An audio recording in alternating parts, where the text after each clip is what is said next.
Welcome to another installment of the Black Critique.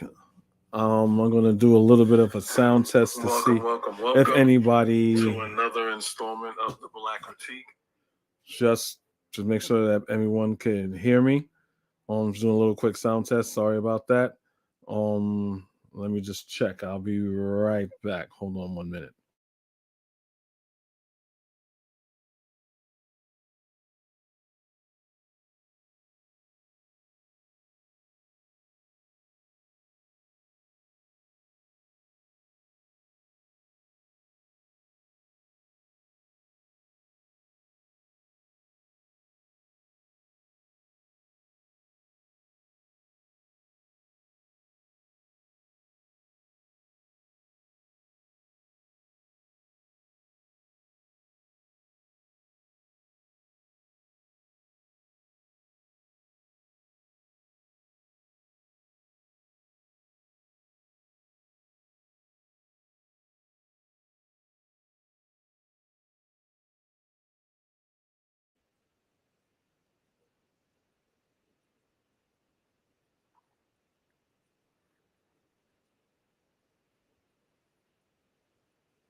All right, everybody.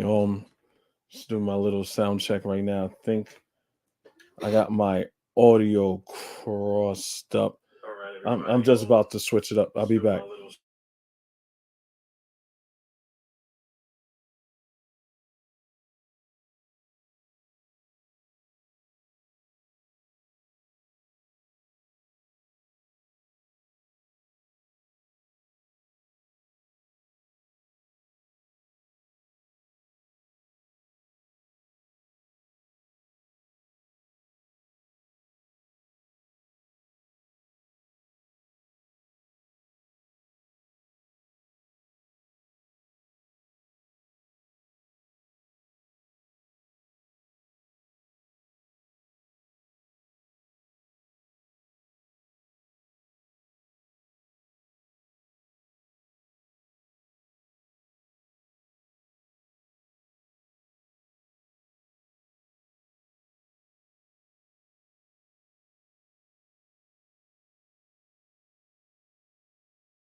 All right. Hopefully y'all can hear me now.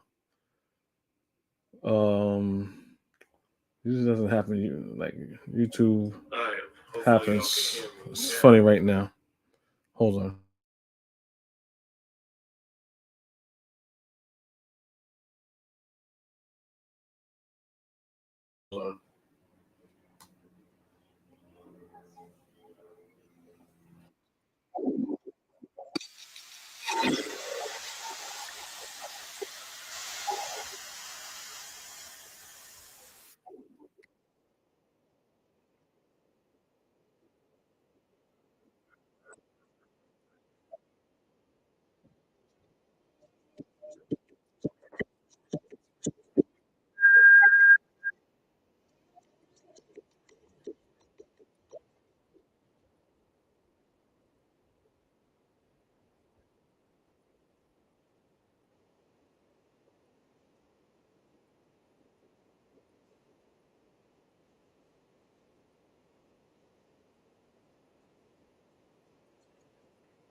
Hey, testing, testing. Can you all hear me?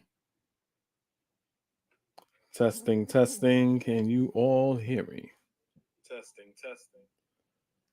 All right, so that's you guys will hear me. I'm good to go, but for some reason, I do not understand when I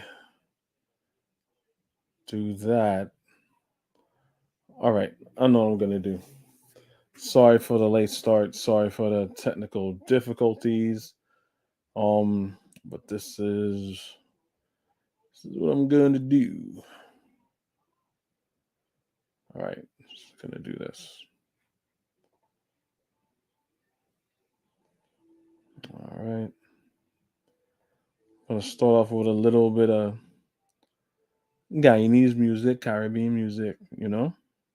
Hold on, hold on.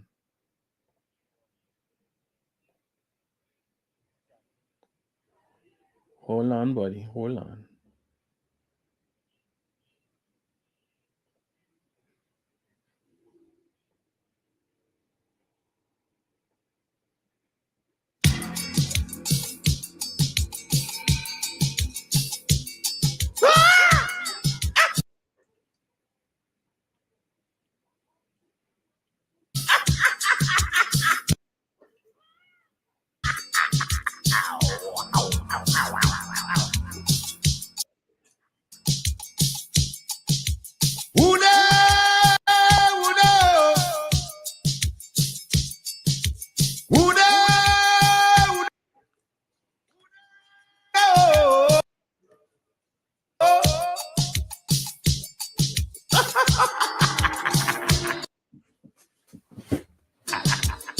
This is a story, ladies and gentlemen, about two lovely white women traveling all the way to Africa, found themselves deep in the heart of the Baluba in the Congo. In the hands of my big brother. Ooh.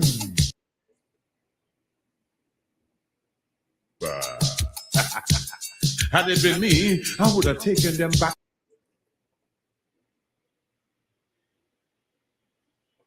to their husband. But brother was hungry.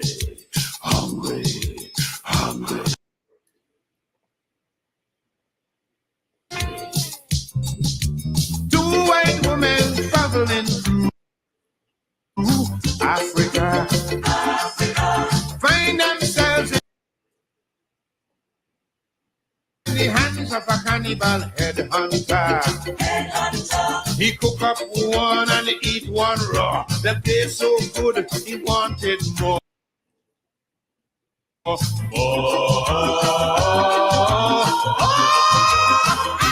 Me want more. I envy the Congo man. I wish it was me. I want to shake his hand. He eat until his stomach upset. And I never eat a white meat yet.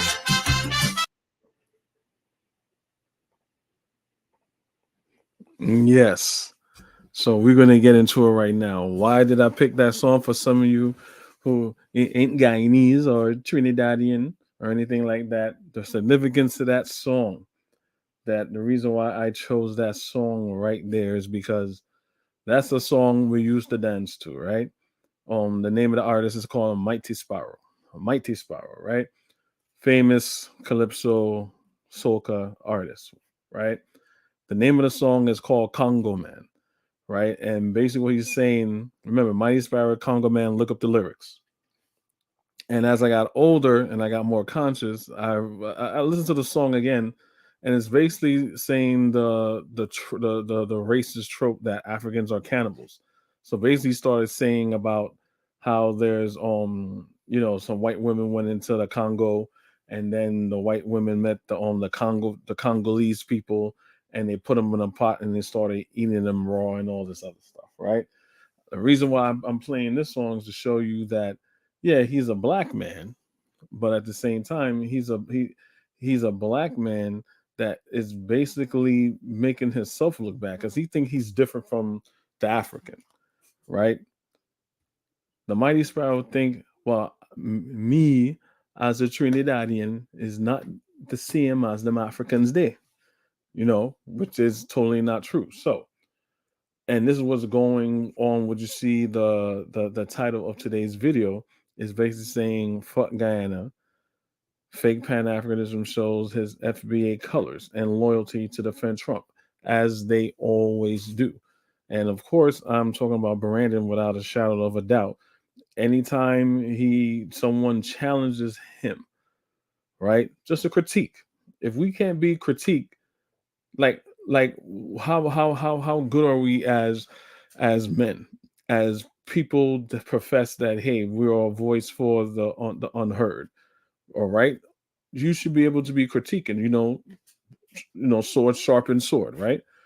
So, but always he goes back into, I feel, who he is as a person when it comes to his Republican MAGA cult base. Because anyone knows anything about the MAGA cult is no different from a FBA cult. We know what a cult is, right?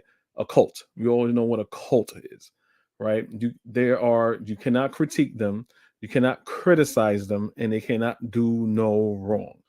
They will provide an explanation that they feel is reasonable no matter what it is.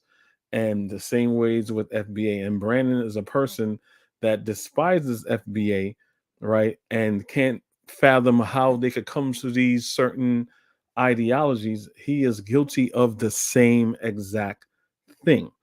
You say 2 and 2 is 4. We all know 2 and 2 is 4. But if you say, hey, 2 and 2 is 4, and that's why Donald Trump is a scammer. This is why Donald Trump is just only wants to enrich himself, right? Then 2 and 2 and 4 doesn't make any sense. Donald Trump is a borderline pedophile and a rapist, right? Through all the allegations, to the things that he said, right? That's 2 and 2 is 4, right?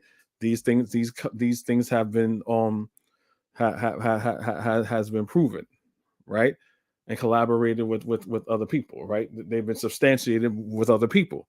Again, 2 and 2 is 4. Someone makes a claim, right? That's one. Someone else is there to back up that claim that actually happened.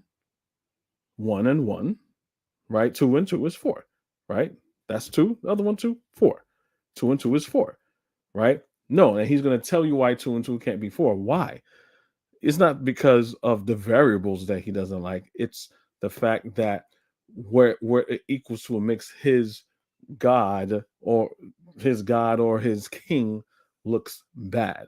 And any black man that's in such defense of a white man, not saying there ain't good white people out there or anything like that, but any black man that professes to be a Pan-African, to be pro-black, be one first, is such a defendant of one of the most racist men in this day and age. He's pretty much telling you who he is as a person. Basically saying, look, I'm not a Pan-Africanist. So he was basically saying, I'm going to get into of what I was talking about right now. So before I do that, just in case if anyone wants to jump in the chat, I'm gonna put the link in there in case anyone wants to come in. Right, I'm gonna go into. Remember, I'm not here to slander. I'm here, yes, me as a Afro Guyanese in America, African Guyanese in America, right? Will make me African American anyway, right? I'm a dual citizenship. I have citizenship in Guyana. I have citizenship in America, so I'm a full-fledged citizen on both shores, right? So yes, I'm going to take this personal as as a black man and as a Guyanese man, right? And as a person who try to practice his Pan-Africanism in its purest form. So yes, I am going to take offense to this, and something like this really pisses me off. Yeah, so I'm going to try to be as respectful and as I can, without any animosity. Because again, like I said, the disingenuous, the dishonesty is just saddening, and what pretty puts me in the perspective as not to take it personal is because, hey, this is Brandon's just a person who, like all other human beings, are not perfect, like me and anybody else. But in this regard, he fell into a cult and is a Republican cult, right? If if and like I explained it before, if you defend the fault of a person or group, right? Even though it's clear as day, you have a problem. You are a part of a cult, you're in a cultish mentality. And when other people put a mirror up to you and say, hey, look, you're saying you're this righteous person that, you believe in good, you believe in doing right by others and all this other stuff. And someone puts a mirror up to what you're saying, then you get mad and you attack those people for what you're projecting. You are a part of a cult. So again, he said Guyana is a shithole. Oh, well, he didn't say Guyana was a shithole. He's like, fuck Guyana. I don't give a fuck about Guyana. All this other stuff. He said he don't care about Guyana and things like that, right? So this mother scunt here is gonna tell us that, but he's supposed to be a Pan-Africanist, right? And no person who loves black people is gonna talk bad about the country with that they're in to spite the person's view of their white political view of what they're standing on right now. Because a real black man who loves black people, you're like, okay, this is this guy's political affiliation that is a part of the American system, and the majority of these two parties right now, the Democrat or the Republicans, that are bothly ran by white people and white men, right? This is not a black political organization from the grassroots, right? We know that already. So an intelligent black man be like, okay, well, I don't like your politics of what you're saying. And you would say, hey, look, there's out of the 50 things about the Republicans, these are the 10 things I like about them. But no, he defends the Republican Party as a whole. He's going to look at this black man from a black country, say it's not a real black country. You know what? Let me just stop because I'm going to go on a rant. I just really want to get into this. But before, I want to give you a basis of what Guyana is, what Guyana has to offer, the people of the art. Because remember, he don't give a fuck about Guyana. He's pretty much taking on the Donald Trump trope of it being a shithole country and all this other stuff. And he has defended Donald Trump. Brandon has defended Donald Trump, calling African countries shithole countries. And his defense was, I'll never forget that. It's etched in my brain. He's like, well, those countries that Donald Trump was talking about aren't in that good a condition. So, what you want him to say, it is like a shithole country. This is how you know that this is a person that is not genuine when it comes to Pan-Africanism, when it comes to the defense of black people. He makes excuses for white supremacists all the time. So it's no surprise. So I'm going to show you real quickly what Guyana has and has to offer, and you determine if it's a shithole country or not. Remember, this is a self-reliant black country. It has blacks, it has Indians, it has Chinese, it has some Portuguese, and it has Amerindian people, which are the indigenous people there, right? So I'm gonna show you what Guyana has to offer. So when we get into the discussion, to the video of where he slanders and he degrades black people of Guyana because they don't like his position, what he stands for, the Republicans, you could see where he's lying, and he's basically talking out of his short hobbit looking ass because he doesn't understand the country is what he's speaking about. So let me present to you the first thing. So let's start here. And like any other country, Guyana has its share of interesting. Oh, let me just call out real quick fair use, because this is, I don't want to get dinged for this. So I'm just going to call out fair use on this right here. So I won't get dinged for it. All right. Just promoting Guyana. So I'm kind of helping you guys out promoting it. So yeah. Spots to visit. This English-speaking country is culturally linked to the Caribbean, with cricket and calypso music. This is the world's third smallest sovereign state on the continent of South America, with a wealth of gorgeous and stunning sights to explore. Sovereign. And you saw the black people, you saw black people there, right? You see black people there. Just let you know, it's a sovereign state. Culturally linked to the Caribbean, with cricket and calypso music. This is the world's third smallest sovereign state on the continent of South America, with a wealth of gorgeous and stunning sights to explore. Grace Media has compiled a list of 10 places to visit in Guyana. Please be sure you subscribe to this channel as we begin the countdown. 10. Shell Beach. Everyone enjoys going to the beach to unwind and get some fresh air.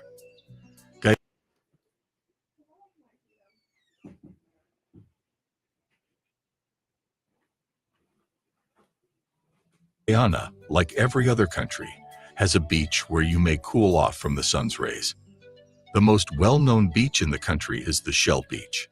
If you're not in the mood to swim, that doesn't mean you can't go to this beach. Some people gathered here to see the annual turtle nesting phenomenon.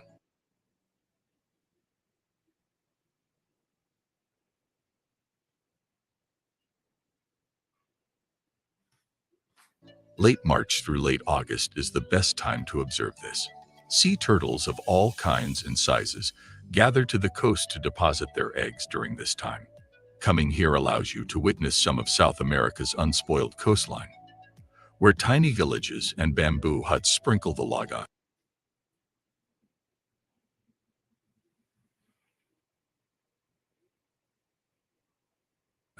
and the sand is flanked by untamed stretches of jungle. Subscribe.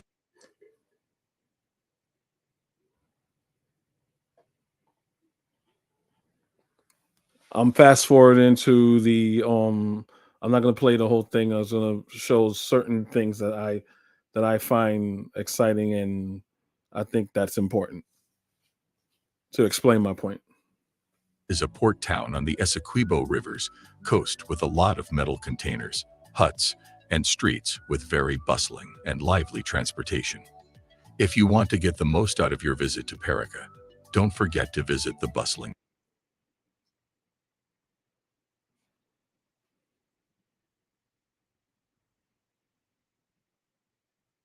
market.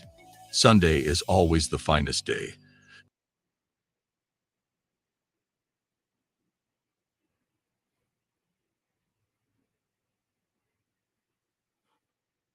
to pass the time since you get to savor every moment. This town offers incredible resorts that will satisfy all of your burning wants. And when I say all, I mean all of them. I've been here previously, and believe me when I say that the restaurant, pool, bars, and other amenities are all really luxurious, especially considering that this island resort is located in the middle of the Essequibo water. Given that you are a newcomer, I am sure you will be asking how to travel to the resort. Don't worry. You can easily hire a tour guide to take you there. To add, the market here, which is particularly active on Sundays, has whatever good you want because the sellers will go to any length to gratify their customers. To end the day with a good night's sleep, these are good hotels that you will find very comfortable to stay in. 8. Oranduit Fall.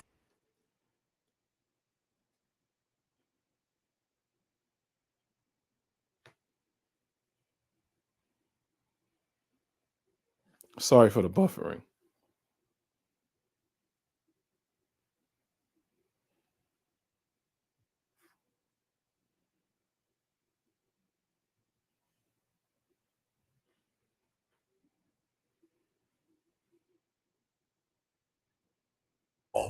Will make you feel as if you've arrived.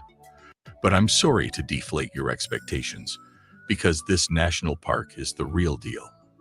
This cascades a mind-blowing 226 meters down the Pacaraimia Mountains escarpments. While the biodiversity and pristine trees are great draws, the peace resistance is undeniable here. Furthermore, the Siparuni region is a big and costly protected territory that rises and falls with the Guyana Tepui's massive barrier ridges. This national park has so much to offer that it is a must-see destination. This autumn is a true gem tucked deep within the rainforest. This national park has existed for over 1 billion years, yet the scenery remains pure and breathtaking. There are no gates or barriers, but this adds to the mysterious and unspoiled environment. 6. Port Morant. This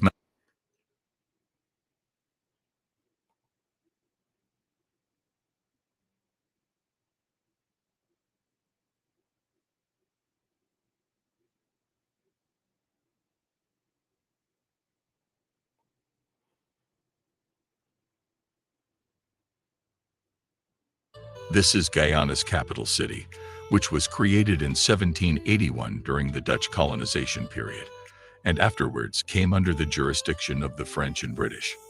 Indeed, Georgetown's golden age coincided with the peak of colonial authority in the United States, as its name, named after England's King George III, suggests.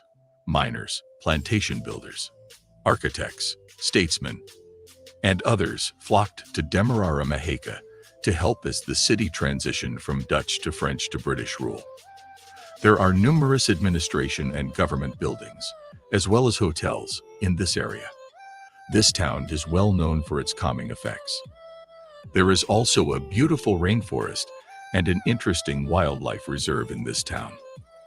The port serves the town's economy, as well as the rest of the country. What good is a capital city if it doesn't have a beach? Beaches, on the other hand, must be accessible. The beach here affords another lovely perspective of the city. Discover Guyana's beating heart with a variety of significant attractions such as the Kaieteur Falls, Iwa-Krama animals, and savanna culture such as rodeo stories. Be inspired by the natural. So there you have it. So far, this is a shithole country. Coming from a white supremacist, or their little lap dogs, whatever. I really don't care.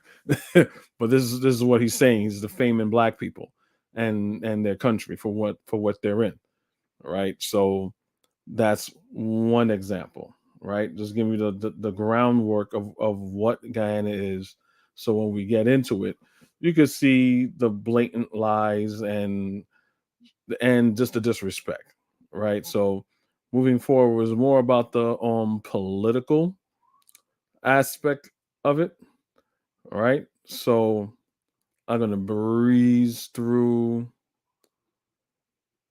this article. So it's about the last election. So we all know, well, I'm sorry, we all don't know, but we should know that Guyana has the the two largest groups in Guyana are the African Americans. I'm sorry, the Afro Guyanese that was there from the inception of the country. The Africans were there in Guyana from the beginning. The Africans that were there, the Afro Guyanese that were there, had many slave rebellions, even ended slavery there in their country, right? Which rose to when the Britain, because we were still under British and Dutch rule, so slavery was abolished, but it was still a commonwealth, right? So what they did in the Britain at this time was in control of India. They colonized India.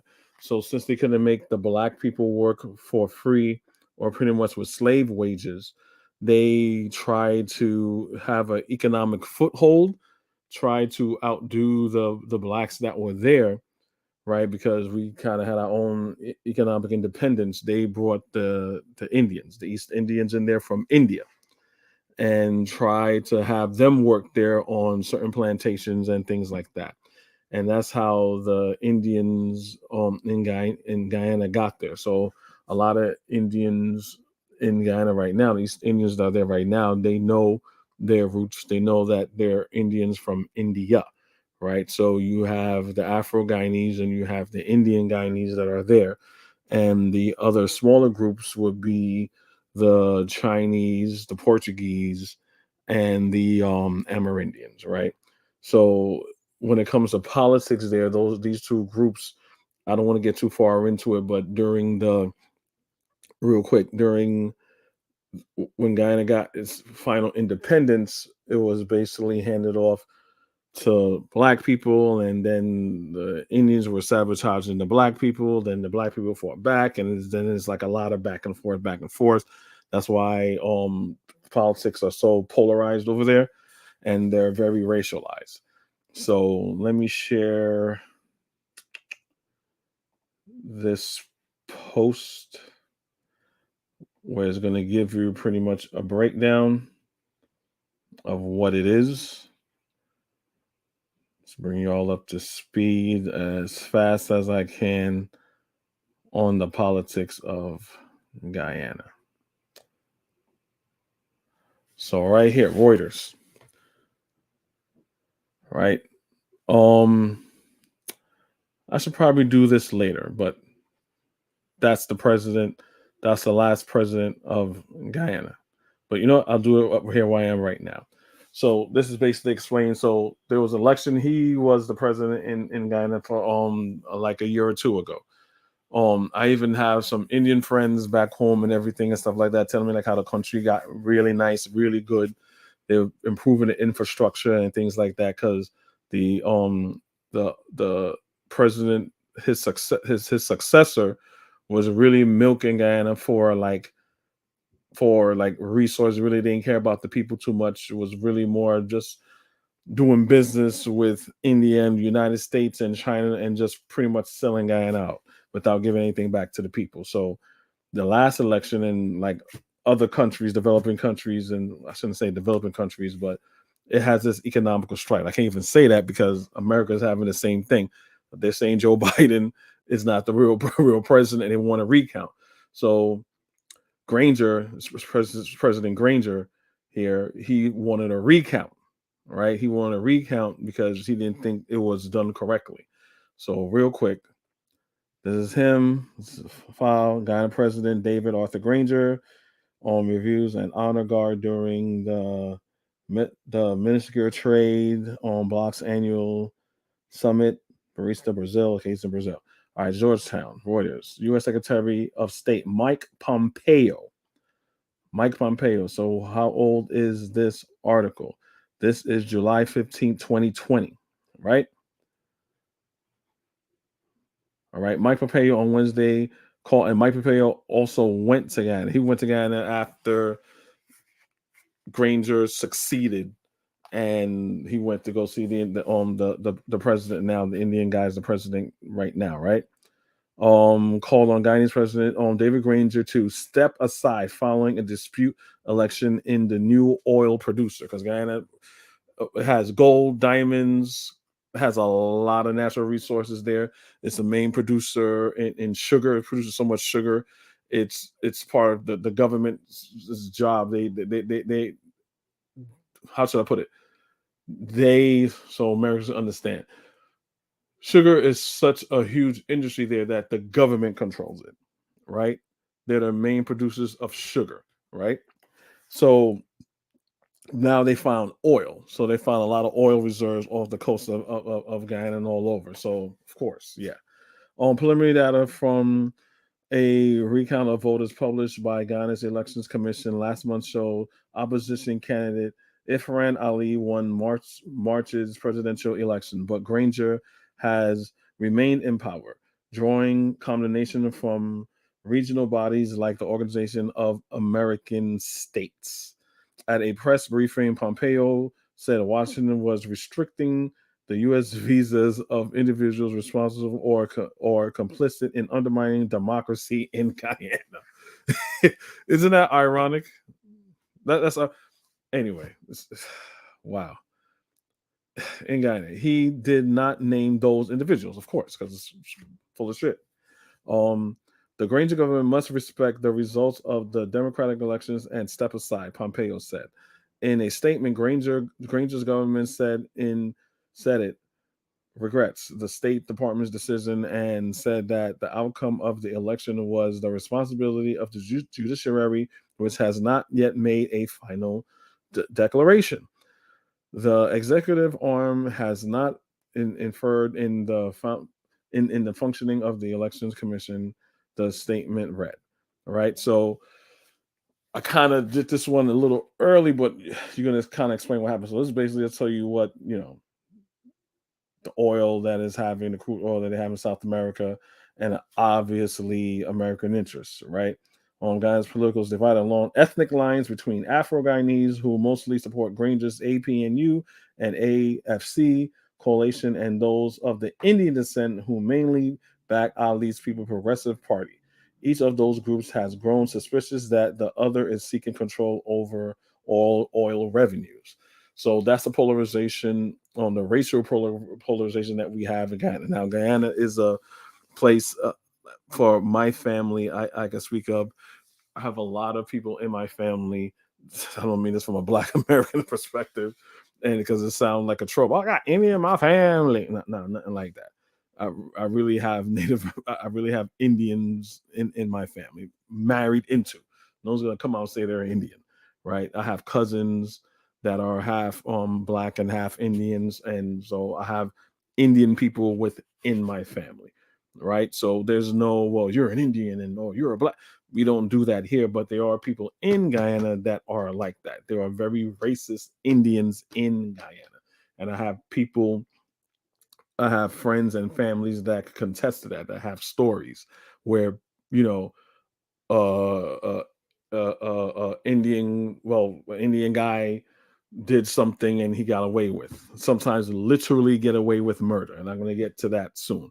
But it's on both sides, right? It's on both sides of back and forth. It's nothing like an American thing where it's like, oh, okay, someone killed Trayvon Martin. Who's that person that killed Trayvon Martin? Oh, George Zimmerman.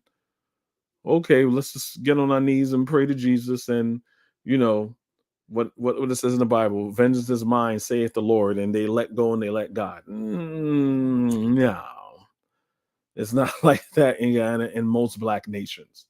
It is not. But I'm gonna show you. Where am I? Yes, I'm gonna show you that, right? Because I'm skimming this through real quick, so you just get a basis of what it is. And here is another Guyanese publication. Yeah, man. Oh, skunt, buddy. Y'all know what skunt mean? You know what your mother skunt mean? All right. So we have the Ant Report. Two different types of Indians. So what are you talking about? You got East Indians and American Indians.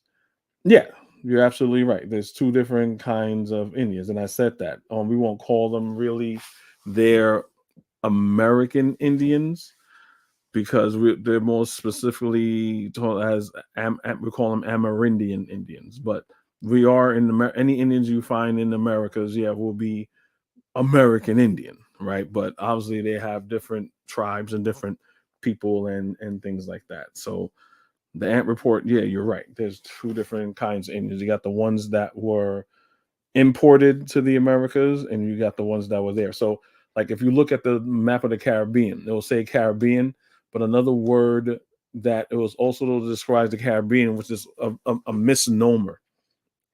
It will be called West Indies. It will also be called the West Indies if you familiar with that phrase. And a lot of people in the Caribbean will still use that phrase, the West Indies, but I don't like that phrase because basically what you're saying that Christopher Columbus was right. But you're saying Christopher Columbus was right because remember, Christopher Columbus wanted to find a quicker route to India, right? A quicker route to India. He discovered America pretty much by accident.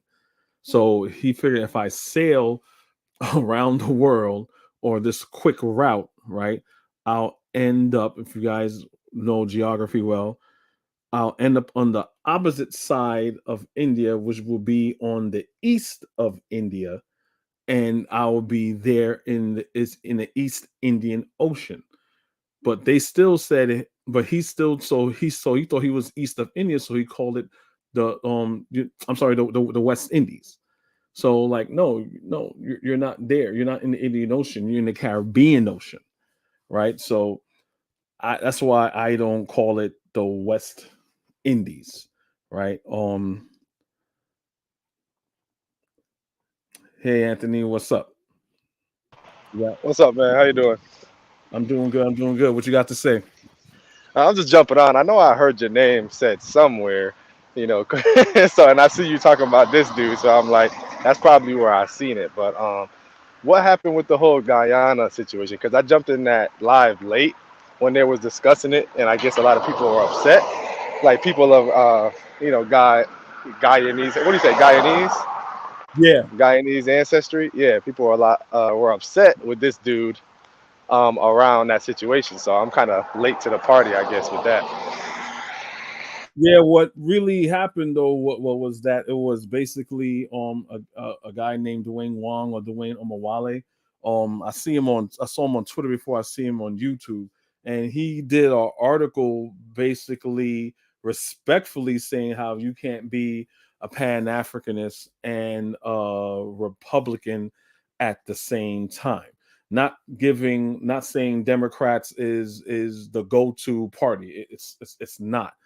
The thing is with Brandon, he is a die-hard, ride or die, vote red no matter what type of person, right? So he like Trump is his white hope, and he'll stress the truth or just blatantly lie and provide cover for the Republican Party and Donald Trump.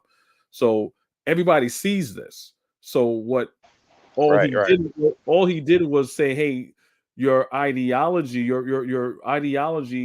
your Pan-Africanism, they don't mix. It's oil and water. So I was about to get into that, to that stream and show you like Brandon was getting extremely emotional. He was saying how Guyana is a piece of shit. I don't give a fuck about your country and all types of stuff. If I don't agree with you as a person, let's say you're from Sierra Leone or Cameroon, if I disagree with you, why am I going to shit on your on the whole country? This is not a right. person that I feel that is a Pan-Africanist at heart. You know what I'm Yeah, I saying? agree with you. I've been calling that dude out for a while with his shit. Like he kind of just uses Pan Africanist as a cover. He's just really a capitalist and pretty much a white man at heart. I think he like wants to be a white like American Republican, but he can't. You know what I'm saying? So he said, Exactly. okay, let me be a Pan Africanist and go basically exploit Africa and exploit them and shit. You know, kind of like dump on black people in the West, mostly black Americans. But I'm surprised he went at people from Guyana. That's surprising. Well,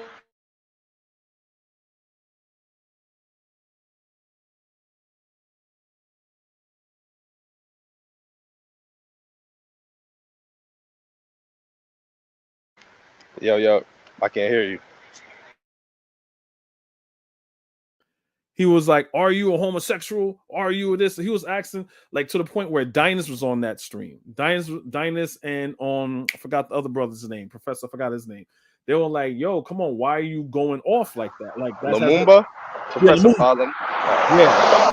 And he was getting in his feelings and stuff like that. So Brandon pretty much exposed himself. So I think he was just lashing out, and whatever came to mind, he just said. So he had to attack the person, his character, and he's Guyanese. So I'm going to attack Guyana and Guyanese to get under his feelings. But the guy was like, pretty much, I don't even have to say anything. He said it like, my point is already proven. Like, you just said, fuck Guyana. So I did see him say something about him being, he kind of tried to use the whole him being half Asian to kind of, discredit him a little. I did see that.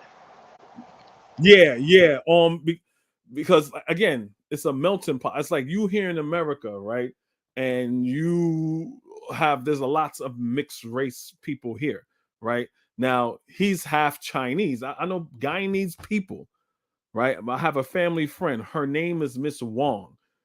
She looks Indian, but obviously her father's Chinese and her mother is Indian, right? But she is a very good friend of ours, right? Not everybody is the same. Then Brandon, in defending white supremacy, you can't say, "Oh, you trying to say, oh, white people are racist? White people are good." Okay, yeah, that's true. But I mean, he'll do it in disingenuous ways. But he's like FBA. He wouldn't give you that. He wouldn't give you that same grace as he would give Black Americans. And he turned it into a Guyana versus Black American thing. But you can hang on, but let me get back into it so I could, could continue with the stream. But you can hang on. Cool. Yeah. All right. So yeah, what's up, man? How you doing, Radical Latino? What's up? That's another good dude there. That's another writer. So let me get back into it. I'm just doing this to give you an idea of what Guyana is, who they are politically, so you could understand who they are, what they are. So when we get into the whole thing with the, what Brandon said about them, then you know like how wrong and disingenuous he is. So Starbrook News, I believe that's a Guyanese publication, and basically this is November. This is on 2021. So it's extrajudicial killings is a feature of Guyanese society, right? So basically saying 2002, 2013, 2016, Amnesty International reported on human rights violations by Guyana's security forces, which include extrajudicial killings. These killings were tied to Guyana's active drug trafficking trade, which saw Guyana becoming known as a narco state under the rule of the PPC. This view of Guyana was solidified through the reign of Roger Khan, that's the Indian guy, who was responsible not only for increased levels of narco trafficking and out of Guyana, but also contribute to one of the worst crime waves Guyana has ever seen. Estimated to be responsible for dozen extrajudicial killings, the Phantom Squad, led by Khan, was made up of ex-convicts, policemen, and other security personnel. And so you can just check that out right there. So I want to just go through that real quick.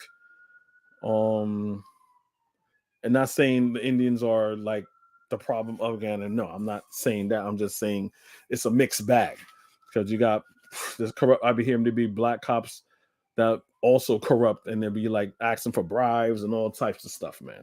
So I've seen it in real life. Be putting it on YouTube to expose the corruption of the cops in Guyana, right? So here, so this is gonna be the last article I'm gonna read. Then we're gonna get into the video of everything what was going on between Brandon and everything. So let me share this.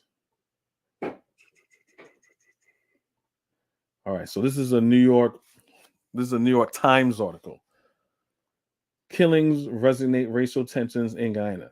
The South American country, they're rarely deeply split by a presidential election. That's what I was told. The one between Granger and the Indian president. He's now president. Presidential election and oil windfall is tested again as 3 teenagers are slain. Right, so this is the protest right here.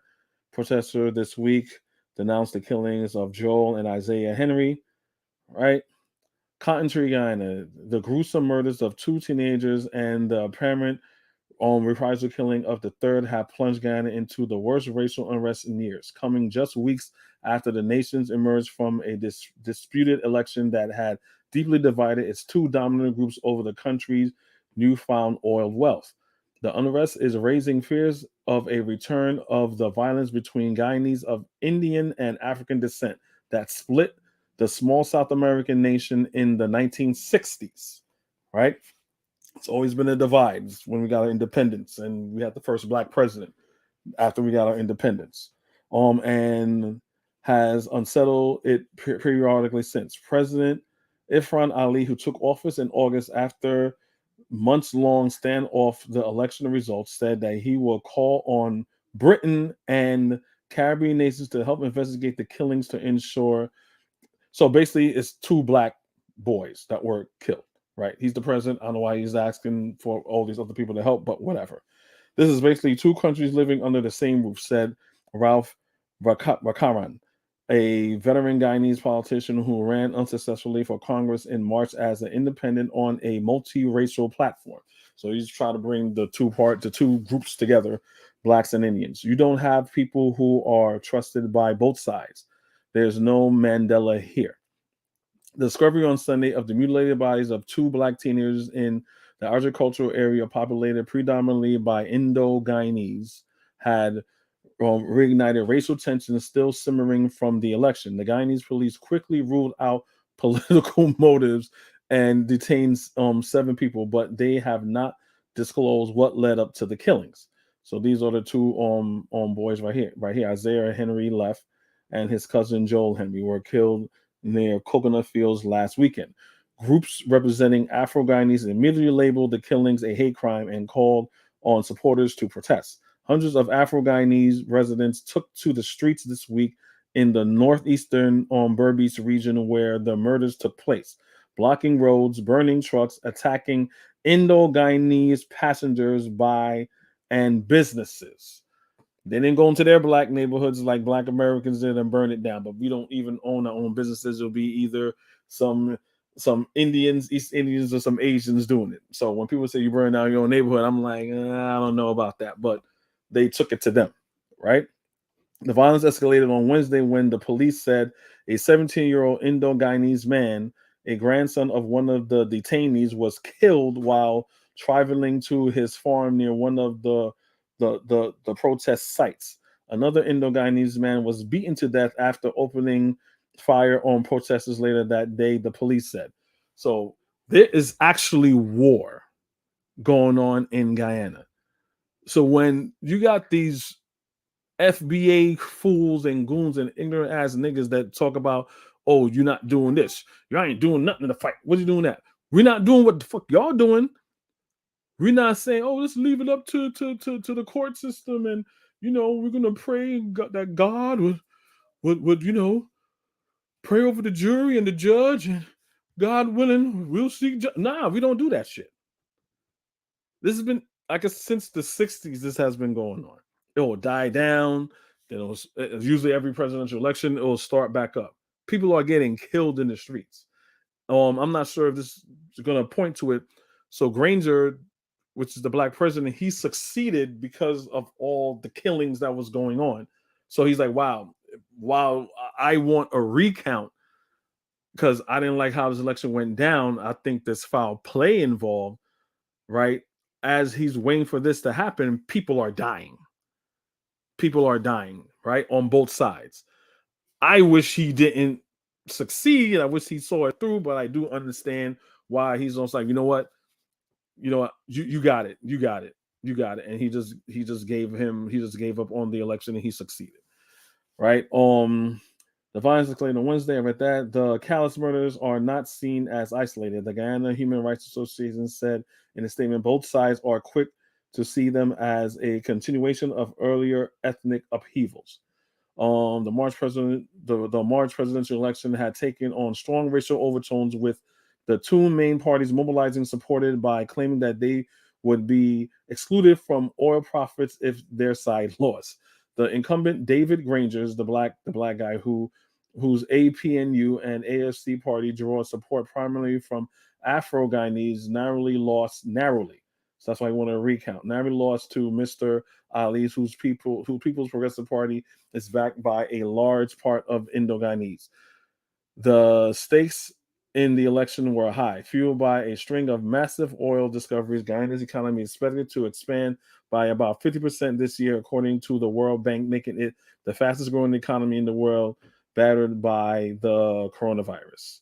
Mr. Ali, South American first Muslim head of state, tried to diffuse tension this week by appealing for unity, pledging justice, and seeking outside help, but he was tired. He tried to visit the families of the two first victims on Tuesday.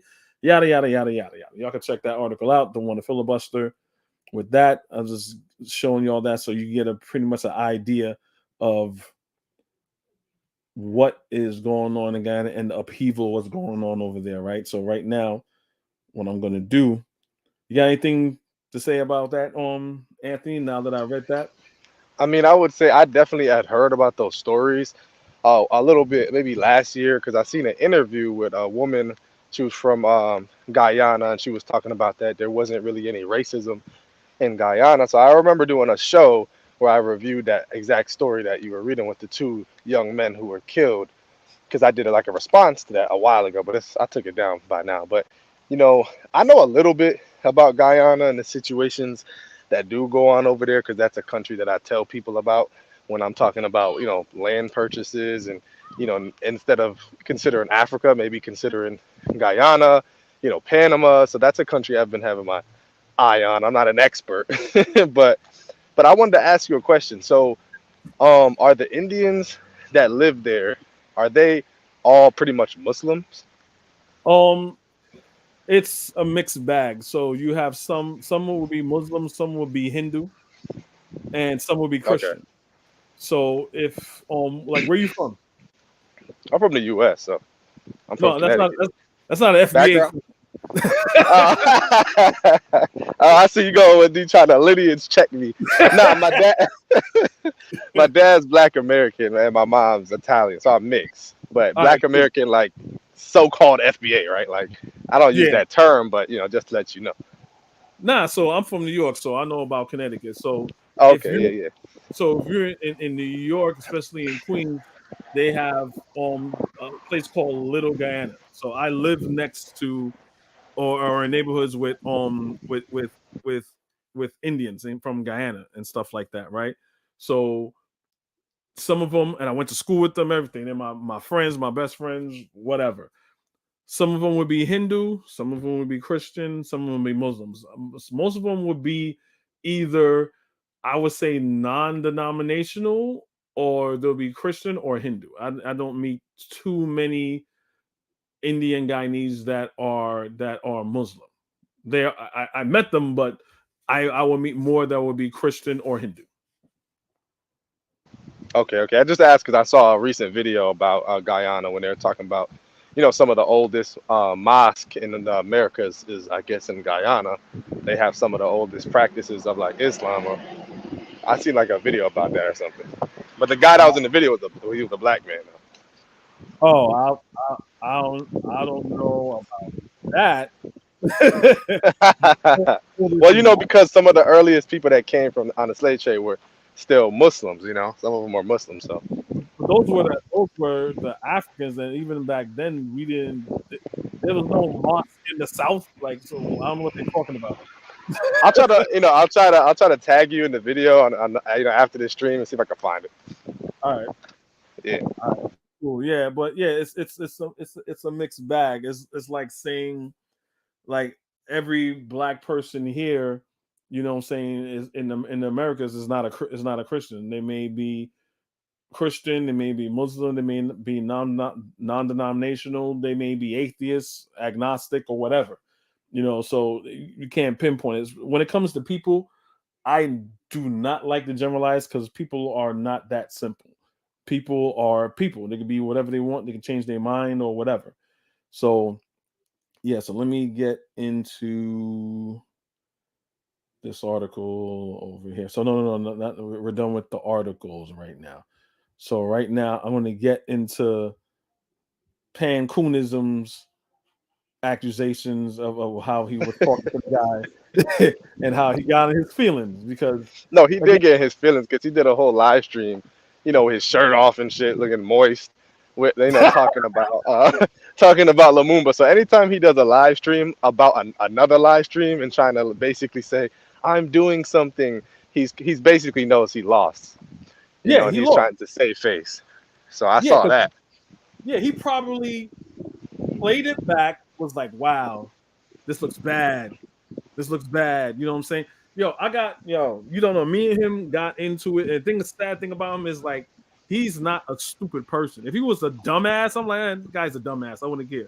If he was like a Yeah. Dane Calloway or some shit like that, I'm like, whatever. I wouldn't care. But the thing about it, I know is that the reason why I don't get as upset because he is a part of a cult. He doesn't know it. You know what I'm saying? He doesn't know the same shit he says about FBA.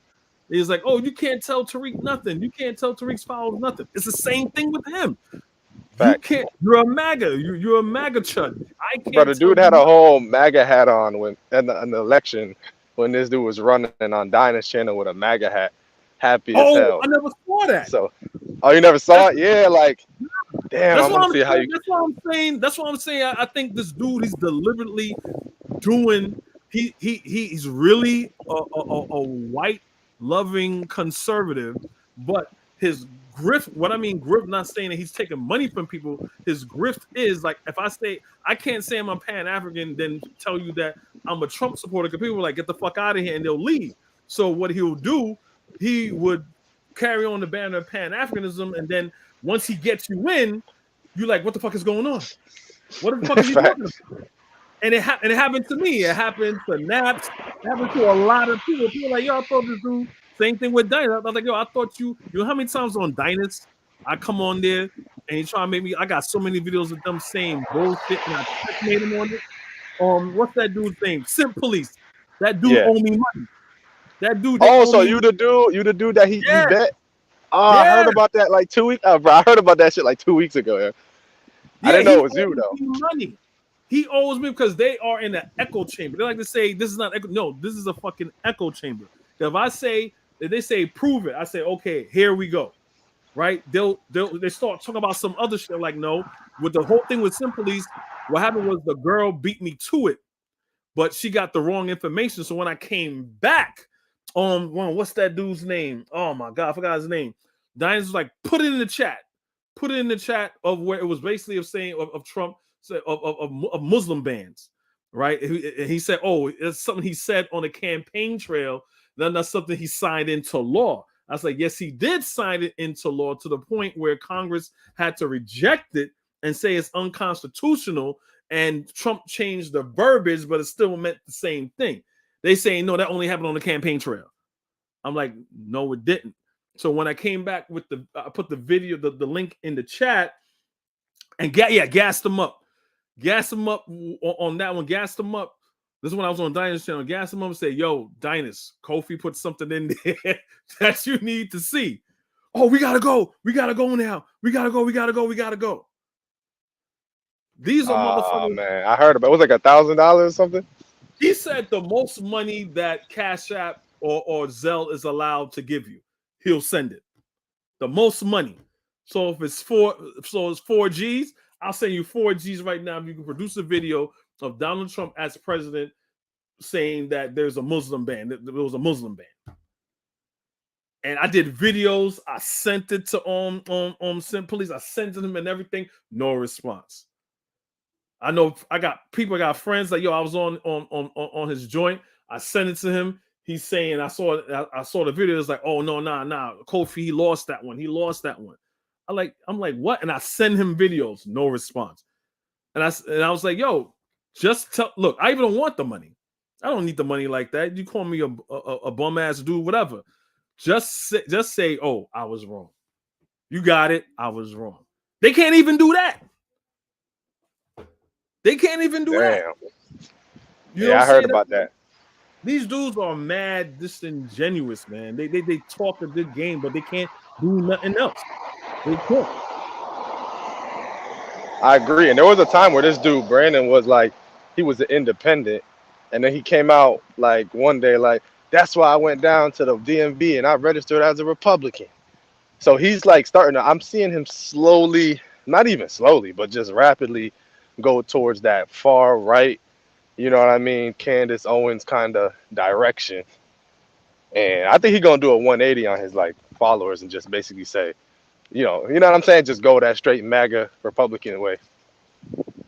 Yeah, but he won't do that in public. Well, he has no self control. I don't think he'll do that publicly because that will hurt his brand. Only people that agrees with him are the regular usual suspects on his channel. Most, it's not like you got like 40, 50 people like, yeah, B, you know, and when you debate them, he just over talks you. I have no problem talking. Like, you call me a Democrat. I love Biden. I'm like, I don't give a fuck about Biden. Biden could just roll over and fucking die right now with majority of the Democratic Party. He can't say that because he's a part of the of Republican code. What's up? What's up, Radical? What's up, man? Yo, what's poppin'? What's going on, guys? What's up? Yeah, what up, man? What up? I'm just chilling. What's going on? What happened with Brandon? What's up with that? What's going on with that? Nah, basically what happened, he did a video about some white guy on Twitter called Dwayne Wong Omawale. He was basically he wrote an article about how you can't be a Pan-Africanist and a Republican because the two cancel each other out, right? So he had him on the channel and stuff like that. And I'm Guyanese, so he started he was in his stream. So even Diners was telling him to chill because Diners was on his stream, and Professor Lumumba was on his stream, and they were trying to like pull him back, like, yo, you need to calm down. Why are you going at the dude like that? He wrote an article, critique him on the article. He's trying to say the dude is gay. He said, oh, fuck Guyana, fuck your shithole countries, a shithole country, and attacking the country because he agree with this one guy that's from that country. Wait, so, you said Brandon did this? Yeah. Damn. I'm about to show you. I'm about to show you right now. You think so? So in other words, you think he went a little bit too in, like he got in his feelings and all that? Yeah, pretty much. Pretty much, because like if I disagree with somebody, right, and let's say the person is from Fiji or whatever, right? Why am I going to say your country is shit? People's weak. Yeah, it would make sense. Bro, he literally said y'all should have a civil war, bro. Oh no! You remember that part? Yeah, and I'm reading you articles that Guyana has many civil wars within its borders because it's Indians and blacks. We kill each other. It's not like in America where Negroes just get on their knees and go to church and just hope for a better day. Nah, we going in there and we chopping heads off. Indians will do the same thing with us. This shit is real. I mean, let's be fair now. There was some Black Americans who that Dallas dude, the dude from LA that they had a blow up in the damn woods. So there has been some people. Chris Dorner. Yeah. I love that man, Chris Dorner. Salute to him. Yo, no lie. Shout out to Christopher Dorner, and also shout out to Micah Johnson. Yep. Mike Johnson. Yep. For those people who don't know, then just leave it like that. Facts. Those were writers. Yeah, man. Yo, those were writers. 100%. I really wish they would have stayed here a lot longer. You feel me? Because deadass, those are the ones that will put in the work for a real revolution. You feel what I'm saying? Yeah. Yeah. So just sitting there and like, look, I'm not saying be on these YouTube streets. I'm not saying to go out and harm anybody and stuff like that, but revolutions never start out with an olive branch. You know what I'm saying? Some blood usually has to be. Actually, revolutions never really start off with marching and talking about the slaves. Like Fred Hampton didn't just be like, "Yo, you want to sign this petition?" No, like they actually did their thing. You know what I'm saying? So, no, you're right. It's bloodshed. It's definitely bloodshed. When the French Revolution do it, I understand why the French did it. Oh, okay. I understand why these people do it. Oh, when it's black people and brown people, like, I don't know, these niggas need to step in line. Don't they know they're the best country in the world? Ungrateful bastards, and that's a Republican. That's a Republican sentiment. That's a Republican sentiment. It really is. You know what I'm saying? Your Jesse Lee Petersons, your Jordan, they all say this shit. Your Anton Daniels, all these people, right? That are Republicans that say, you remember when Jesse Lee Peterson and Anton Daniels was on Dr. Phil, and they say we need to make more white babies and all this other shit. Y'all saw that? Yo, I didn't see that. You can hear for weeks. I'm waiting for a Republican rebuttal. You can hear a mouse piss on. Yeah, cotton. I think that was the same time they talked about White History Month and all that. Yeah, they went on I think Dr. Phil set that shit up. They were just talking about. They went. It was about population control, and you had they were the only 2 black people on that panel. Must have been like 7, 8 people on that panel. They had 2 black conservatives, Anton Daniels and Jesse Lee Peterson. Anton Daniels is like, well, how can you say a woman is responsible? You ever go in a grocery store or Walmart and you see a woman with a bonnet on with a whole bunch of kids? You think she's being responsible? Basically saying what a black woman look like, right? Then Jesse Peterson is going to say that we need more white babies because black and brown people don't produce anything. All the white people, they're the ones that are more innovative than other people. They'll be able to produce more. Like, they didn't say shit. I was checking their streams. They didn't say shit. I'm like, you see this? These people are very disjointed. Like, I'll be the first person to say, call me a Democrat all day, but I would say, like, right now in this day and age, I couldn't stand when Kamala Harris and all those black caucus and all these stupid ass Negroes go, we're gonna march across Edmund Pettus Bridge. Why the fuck are y'all niggas doing that? Joe Biden's the president. He said that he was gonna do all these things. Why don't you take it to Joe Biden and slap the shit out of Kamala Harris? Like, bitch, what you doing here? This is what I always say. I'm like, if you want to have some effective change, hit their wallet, bro. At this point, you got to. Yeah, you got to. You know what I'm saying? But we different people now. But we different people now. We're not our great grandparents. Bro, let's keep it 1,000, bro. If for 2 years, if black and Latinos, right, stop taking the MTA, them joints will go down. I'm telling you right now. Hell yeah. Stop taking the train, stop taking the bus. We all, chip in for a ride or whatever. You feel me? Yeah. If we all do that, do some dollar van shit. Word. If we all do that, bro, you'll have the mayor talking about, I don't want to get choked out again. Don't worry about it. I put some laws. You know what I'm saying? Yeah. I'm telling you, affect their wallet, you're gonna start seeing some real change. Let's start doing it like what Dr. King did. All this, I'm not saying that marching don't help, but marching ain't everything. You feel me? Marching is the first step. Marching starts it's awareness. Just to get people aware of it. Yeah. But that's not the end all be all. Yeah, exactly. That's not the end all. But what I'm saying, like, look, you can ask my kids. I can bring one of my sons in here. We don't do Papa John's no more. I told my kids why we don't do Papa John's. Because he's a fucking racist. You know what I'm saying? So we don't eat Papa John's at all. If I call my son in here right now or my daughter here right now, I was like, yo, what you want for dinner? I was like, you want pizza? They're like, all right, daddy, I want pizza. You want to get some Papa John's? They're like, hell no. You know what I'm saying? Little shit like that. We don't even do that. Yeah. Like, I don't shop at H&M, but after that monkey shit they pulled, okay, I don't care. I don't even shop at H&M. Negroes still shopping at H&M. We are not our grandparents. We are not our great grandparents. Our great grandparents, our integrity was more than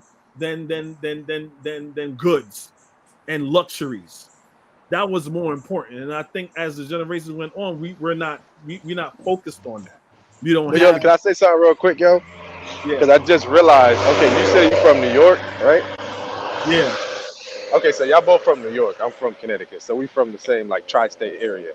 I noticed that with this dude, Brandon, he's definitely out of touch when it comes to Caribbean people or the relationship between, Latinos from, the city versus the Latinos that he deals with over there. So I want to just put that out there too, because when he says stuff like, oh, fuck Guyana, and I've heard him say F Atlanta, and he'll say things like this, but he's over there, he's from Long Beach, he's from California, so he's not necessarily even from the same area. You know what I'm saying? So he don't have no real relationship. I'm not gonna lie. The Latinos from the West Coast are way different from the ones over here. Yeah, way different. And you could kind of fit, because I'm gonna keep it 1,000 with you. Even some of the Mexicans were looking at me some type of way. You feel me? So they don't like I said, the East Coast Latinos are way different, bro. Maybe And the I don't know Northeast in nothing. general too. I don't know nothing about the West Coast. Brandon, he could school me on the Latinos over there because I don't know nothing about it, bro. Yeah, but at the same time, Radical Latino, you Puerto Rican, right? Nah, I'm Dominican and Ecuadorian. Okay, he's Dominican Ecuadorian, right? Mostly people, you know, if you even being in Connecticut, most people all right, so the trope is, oh, if you're in the East Coast, you're Puerto Rican or Dominican. If you're in California, you're Mexican. Yeah. Most people aren't the same. Just because they all speak Spanish doesn't mean that they all have the same, how should I put it, culture or way of life or or whatever the case is. way of thinking. It's true. I mean, the Latinos in Connecticut is 7 out of 10 are actually Puerto Rican, and Dominicans are starting to get their numbers up here too. Yeah. I look just like you're Anthony. right, Me and him got the same complexion, bro. Fact. If I put my camera on,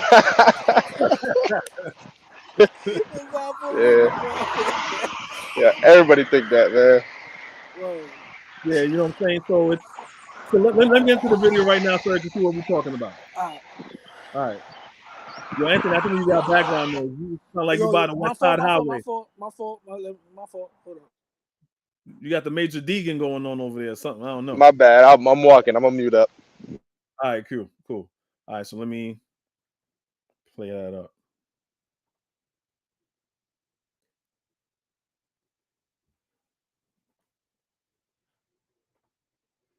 All right, so this is it right here. So this is the article that Brandon is critiquing. So this is the guy named Dwayne Wong or Mawale, whatever. He took that name because that was Malcolm X's African name, or Mawale or whatever. So this, I'm not gonna play the whole video. There's certain sections and that I want to like shed light on. So I'm just gonna play those sections. So just bear with me here where I get the right time stamp here. All right. So yo, check my backyard out, bro. Hold on. Let me switch back. Yeah. Hey, I see you, man. I see you. Yo, nice, man. Yo, this is years of hard work, bro. Yeah, years of hard work, bro. Yeah, I heard you. You know, you're saying you're doing your thing, man. I heard you do your thing. Enjoy it, man. I'm gonna see if I can try to get a above ground pool, but I don't know if I'm really gonna do that. It's better than the underground one. Underground one is paper, and it's a lot of maintenance. There'll be a lot of. Don't do it because of the maintenance. I heard, y'all gotta get the city, you gotta get contractors and all that. But I said, what? I said, yo, let me go to Walmart. I just get one of them above joints, and that's about it. That's some real Dominican stuff right there. you know you old too. You said Kmart. Yeah, word. Yo, I would have been wow. Oh, if I said Caldor. I used to work at that joint too. Yeah, Caldor is old as hell. Yo, Caldor, son, that joint that used to be in Fordham. It used to be, yo. Yeah, it was huge. Yo, I know mad Mexican titis that used to rock from there because the bras were like half off or whatever the case is. Yeah, they used to rob mad shit from there, bro. Yeah, that's probably why they went out of business. Yeah, that's true. All right, y'all. Let me get into it. My fault. No, man. No, I'm glad for you, man. I'm happy for that, man. We need more people like you to do good.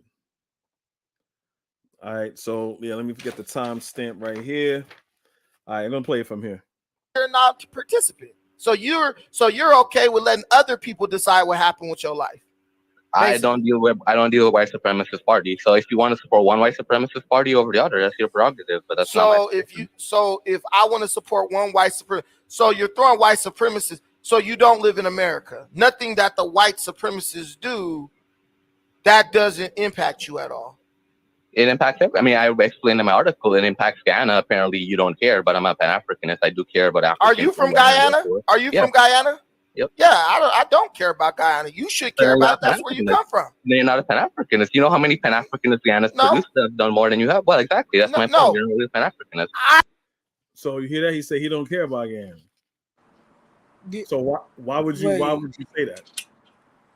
But isn't this whole thing Pan-African or whatever the case is? It is, because Pan-African is not supposed to say, well, oh, I don't care about that black country and I don't care about that black country and stuff like that. You shouldn't say that. It's all black first though, right? Like Pan-Africans. Wait. So correct me if I'm wrong. I don't know. But Pan-African's ideology is not his ideology. I'm talking about in general, right? Yeah. It's black first. You black, no matter where you come from, you family, right? So either you black from Cuba, black from Haiti, it doesn't matter. You know, that's whole Pan-African. So correct. Why would he say fuck Ghana for? I don't know. I'm gonna let him finish. Okay. I can care about the people of Guyana while not caring about the. How would you care about the people if the American government is intervening in the politics of Ghana and you don't care about that? Why would I show interest? See, now he's trying to backpedal, because first he said I don't care about Guyana, right? Well, I could care about the people of Guyana without caring about the government of Guyana. That makes no sense. We're attacked. I kind of understand his. I understand his point on when he says that. Like, I could care about the people, but not care about the government. You know, like let's be honest. Sometimes the government is not a best representation of the people. Mm-hmm. You know what I mean? But maybe that's what he meant. I don't know. I think he's backtracking. And that's why he's kind of talking slower now, because he's trying to collect his thoughts. He's gonna call Guyana a little shit country too, so you know that's coming. It's not like he dug himself out of the hole. He digs himself. Even if he jumped out of that hole on Radical Latino, he's gonna jump back in the hole, even deeper hole. So yeah, it's coming. It's coming. Okay. I don't like putting words in people's mouths. I like him to say, if you agree with them, that's fine. That's cool. I ain't gonna be like, fuck you and kick you out. I don't do that. I don't do that. You know what I'm saying? We don't have to. I'm not saying I disagree with you. You know what I'm saying? Yeah, just don't. No, I feel you. You know what I'm saying? But we could still be cool and just, if we disagree, I don't disagree with you on this. We can still be cool. Okay, we don't agree with that, but we agree with everything else. Cool. We can still rock. But he not like that. But I'm letting him finish. It's in the politics of another place more than I show. Pan-Africanist does. Okay. Why would I wait? Why would I show interest in the politics of another place? And you got something in the background, Lumumba. Why would I show interest in the politics of another place before I show interest in the politics of the place where I live? Who said anything but before?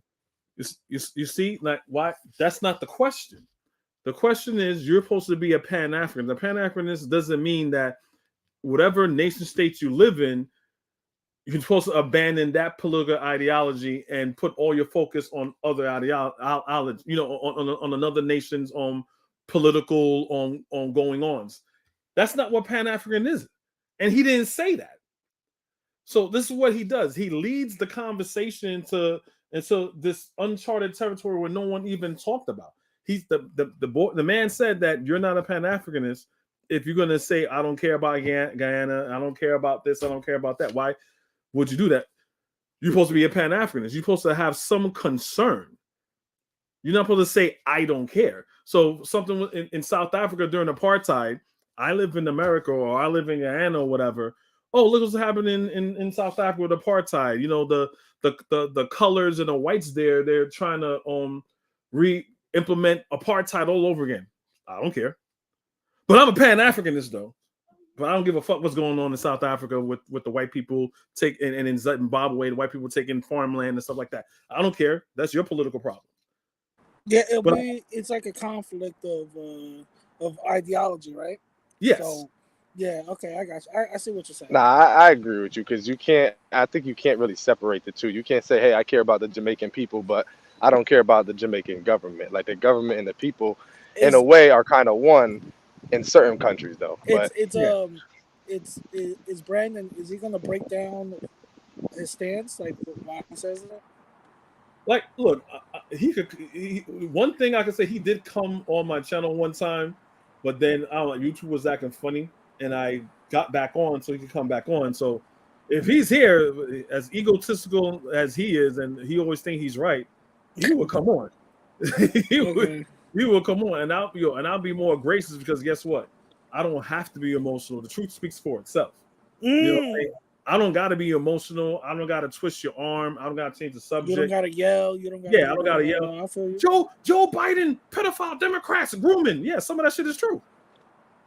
But if I say the same thing about Donald Trump, oh no, it's not. No, it's not. Trump's been never got convicted. I'm like, I'm not. Listen, I'm not gonna lie. I'm not. There's been some good things that the Democrats done. Also, some good things that the Republicans done. You know what I'm saying? Thank you.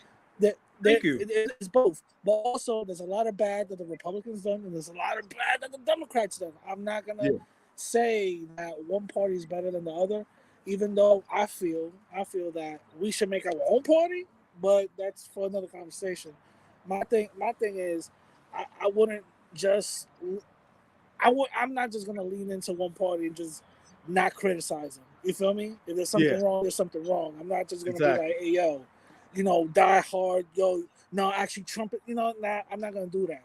But that's the thing. If he's a Republican, I got no problem with that, right? That's not my problem. Is that you're a Republican. The problem is that you're a MAGA Republican.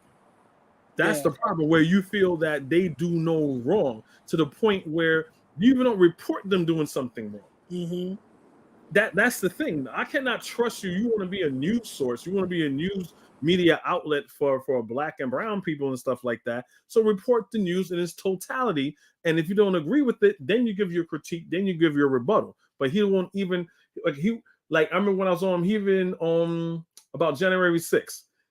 All the report, because I look at Fox News too, right? All he had was Fox News talking points. During the January 6th hearings, he said that everyone during the hearing, all of them are Democrats. I'm like, bro, what are you talking about? All of them are Republicans. They were all Republicans that voted for Donald Trump in the last election and voted for Donald Trump at least once, if not twice. These are people that were insurrectionists. These were people that were governors, people part of the Trump's cabinet. They were all fucking Republicans. Like, what are you talking about? He didn't even know that, or he pretended he didn't know that. You're being dishonest. And then he's going to say, well, the FBI, there's a news story that FBI was in the crowd. So you're saying all those people were FBI? It's a bunch of nonsense. Yeah. Not like, listen, the whole insurrection thing, you could definitely blame the Republican Party for that. That's not something that's far-fetched. You know what I'm saying? You could definitely blame the Republican Party for that, but also, we have to be honest that there were some, FBI and CIA agents inside. It's been proven. You've seen some of the videos, but to deny something like that, I think it's a little disingenuous. You know what I'm saying? Yeah, but even there were FBI people there, like let's say there were FBI people there, right? Let's say that. They're basically saying the FBI people are the ones that incited the riot. That's where that argument leads to. So let me say that's the case. Let's say you had an FBI. No, it wasn't. I'm not gonna say that, because there was some non-FBI, insurrectionists that did say, let's open the door. And there's also video of CIA or FBI agents saying, yo, y'all should open the door. You know what I'm saying? You have both. I didn't see that.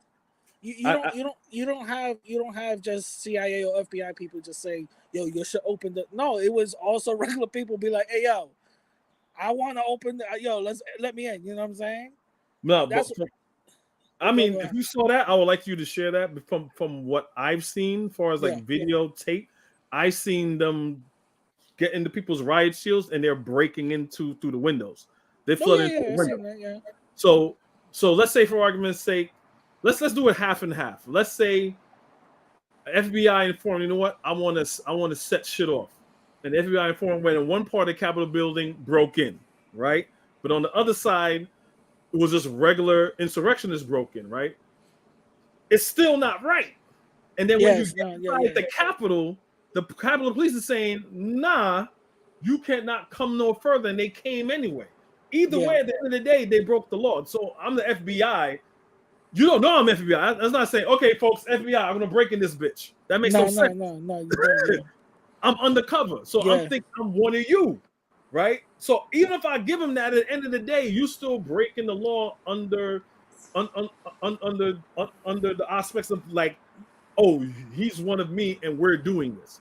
So you can say it's entrapment, but you know you weren't supposed to be doing that even after you came into the Capitol. Yeah. So even if you know what I'm saying, so either way, okay, fine, I get it, but at the end of the day, it still makes no sense. No, you're right. You know what I'm saying? It's like me. Yeah. It's like me saying, yo, about the label off of this bleach fell off. I'm gonna drink this bleach and I'm gonna fucking die, go in the hospital and blame Clorox. Like, motherfucker, like you dumb. Like, you know, did you your belly's a washing machine? Why would you drink bleach? I feel you. You know what I'm saying? But let me let Brain hang himself some more.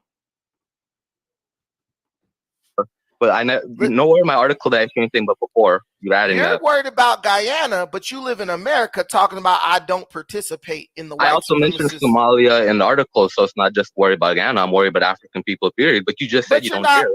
But you heard what he said? It's not only about Guyana. He also wrote about Somalia and other nations. But you're supposed to be a Pan-Africanist, but you say you don't care about Guyana. The guy is he's letting Brandon hang himself. But the country that you're in, as opposed to being in Guyana or South Africa, you're not even concerned about that. So basically, you don't care about Black Americans then. Where did the man say that, y'all? Where did the man say that? That came out of nowhere. I don't even know where he's going with that. That was a curveball. Wait.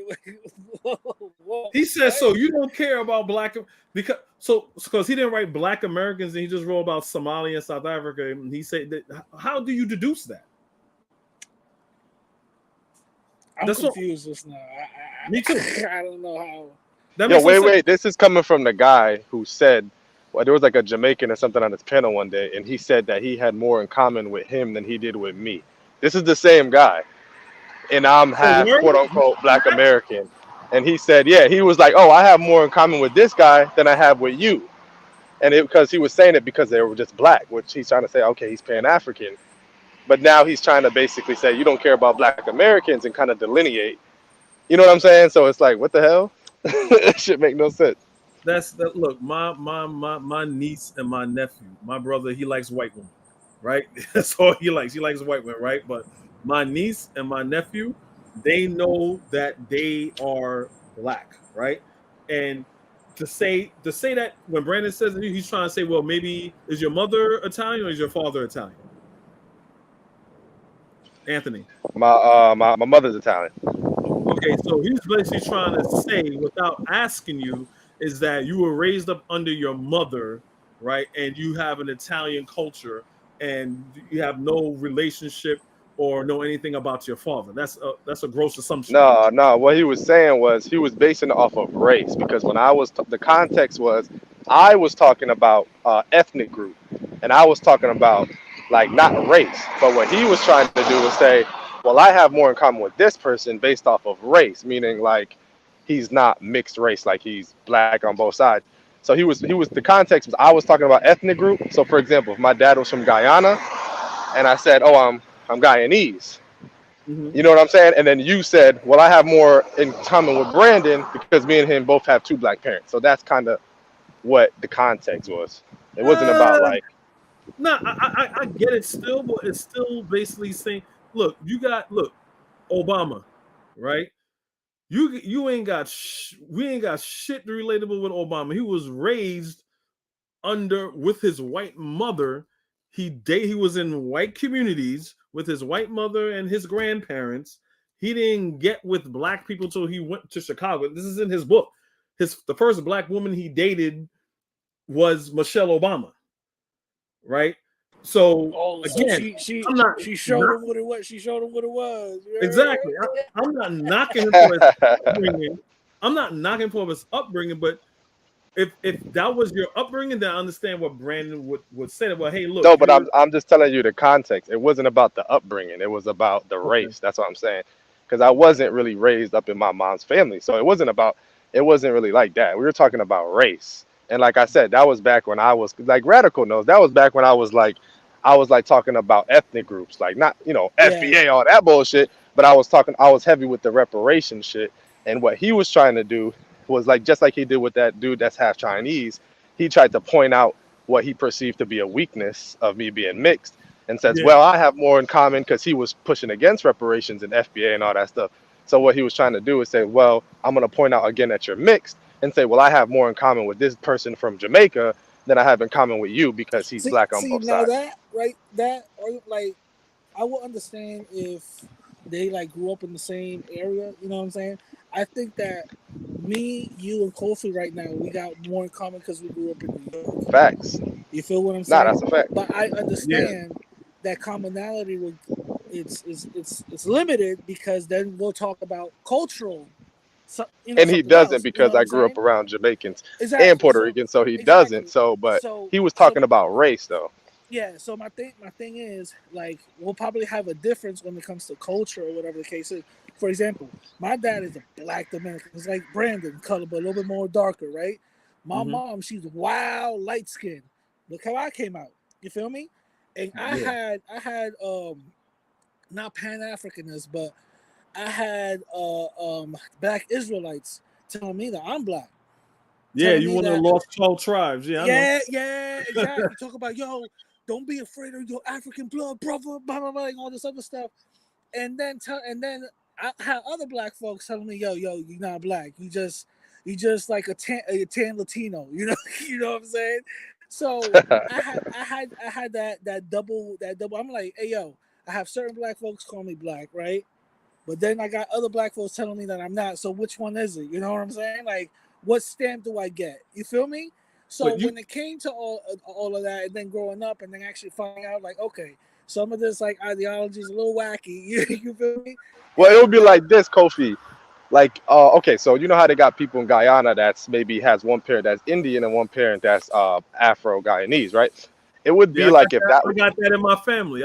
I'll have a cousin. He's like caramel complexion. Whatever. He looks black. If you say something bad about any person, you want to know why he knocked you the fuck out. Right. you wouldn't know. And it would be like if I was talking to you and I had an Indian mother and a Guyanese father that's black, and I was talking to you and you had two black parents of Guyanese descent, right? Or ancestry, and I was talking to you like, yo, we need to be proud to be Afro Guyanese. And you're saying, well, you're mixed, and I'm gonna be cool with Brandon because he's black American, but he's black on both sides. So that's what he was doing to me. Basically saying, I don't care if you're a part black American, you're not black. So I got because you're more in mixed. common No, I with feel this. you. Yeah, he was He like, I was got on more that. in common with this person. He's on that Tariq Nasheed shit until his Yeah, white pretty much. mother-in-law walks in. Facts. He That's be trying to Tariq. hide her, yo. Yeah, Yeah. he was flip flopping there. That's one of Brandon is not not one of his brightest moments. Because that makes no sense. Because I just basically, pointed out because now he's trying to basically say, why should I care about Guyana? Even though he was already saying he got more in common with, you know what I'm saying? You see where I'm going with it? And he's exactly. like, that And he's makes no talking sense. to, and it's kind of I see what you're saying because that guy is black, but he's black and half Chinese. But then he shit on all of all the black people in Guyana. Though. So you shitting on the black people in Guyana, and he's gonna get into it more where they go to the demographic of Guyana as far as like the so-called racial mix-up because you have people that are also mixed, but the mixed people aren't that. There's not that many mixed people there, but there are a lot of mixed people there. But they're not enough to have like a huge, big voting block or anything like that. Like the third largest group of people would be the Amerindian people, would be the Native American people in Guyana. They call Amerindians, right? So, because remember, Guyana is, a map. Guyana is right next to Venezuela, and we don't have a good relationship with Venezuela because Venezuela, the pieces of shit. I'm only saying that because during our independence, they know we were warring, and they took a large portion of Guyana. Venezuela called it for themselves. So Venezuela and Guyana have kind of like a bad relationship for over That's true. for 100 That's years or true. whatever. Belize became your ally. Yeah, and Brazil. Yeah. Brazil is right south of us. Venezuela was influenced by I think. But I like Cesar Chavez though. I like Cesar Chavez. Venezuela was influenced by some of the white power structure. That's what it was. Yeah. Not gonna say their name, but you know what I mean. Whatever. All right, so let me get back into this. Yeah. All right. Where I'm at. I mean, because if that's the argument you want to make, that's fine. But the thing is, I didn't say that. You said I don't need to make an argument. I don't need to make an argument. Yeah, listen, guys. Make an argument. Listen, guys. Listen. I'm talking to the audience. Some people I actually respect. Tindaji, where you live at, Tindaji? Unmute your mic. I'm in America. America First Rifleman, where you live at? South Africa, you're not even concerned about that. So basically, you don't care about Black Americans then. I mean, because if that's the argument you want to make, that's fine. But the thing is, I didn't say that. You said I don't need to make an argument. I don't need to make an argument. Listen, guys. Make an argument. Listen, guys. Listen, I'm talking to the audience. Some people I actually respect. Tindaji, where you live at, Tindaji? Today, when you guys have set the framework for that to happen way in the past. I don't care. You don't even care. Whoever raised you, those people now look more like India than it looked like a Black country. Whatever policy that was. I don't gotta know the specifics. You gotta know how you speaking ignorantly about the country you don't know about. Dwayne, so you heard what just happened. So he's saying that the Black people there pretty much voted for policies way back when to make Guyana look like an Indian place, and it's all fucked up now. And so it's pretty much our fault. And then Lumumba's going to say, what policy are you speaking of? And then Branson, this is crazy. I don't have to know the policy because he's going to do a Les Brown thing. It doesn't matter what the things that you've done, only the results matter. He's going to say some bullshit. Wait. There was no policies that made Guyana more Indian. That's what he's saying. No, wait, that makes no sense. These people can't. Never mind. Whatever. That's what he's saying. Like that's like saying the Native Americans. That's like someone telling me, well, you're fucked up because the policies you have. No, these people came from. Wasn't India they supposed to go back though? Like in the Indian government kind of screwed them over or something? Because they were used. Well, as no. cheap labor. Yes. So what happened was during that time when it was over here, Britain colonized India. So the story with that is Britain went to some poor Indians or some middle class to poor Indians, say, hey, look, if you work for this amount of time, I will give you this amount of money. They hired them as indentured servants. So that's how you have. Not only that, they promised them a better wage of living. They promised land, housing, and they even some of the young ones, they promised them women over there in Guyana. So that you know what I'm saying? That right there, like promise, that little thing of promise had a huge effect. There was ships of men going over there just because of that. Yeah. You feel me? And there was no policy though. Yeah, it was all British. It was both British colonies, just basically like, okay, we just getting some Indians from here and over there. That's all it is. Yeah. Yeah, and that's why, and that's how you got the Indian population. And so when we got our independence from Guyana, right? Because remember, back in Guyana back then, there was no more slavery. They couldn't force us into slavery, but we were still a colony, right? We were still a colony, so we were on our way of being independent. So like, damn, we can't make them slaves, so we need like some type of more financial foothold. That's where the money's becoming our direction, because you have Black people there, have their own businesses, grabbing the land, doing what they could do. So that's cutting to the British pocket. So they get all these Indians there to work for them in the field. Some of them were in the same slave quarters, some same areas where the Blacks used to be. Look up on the BBC did a documentary on it. It's called The Coolies.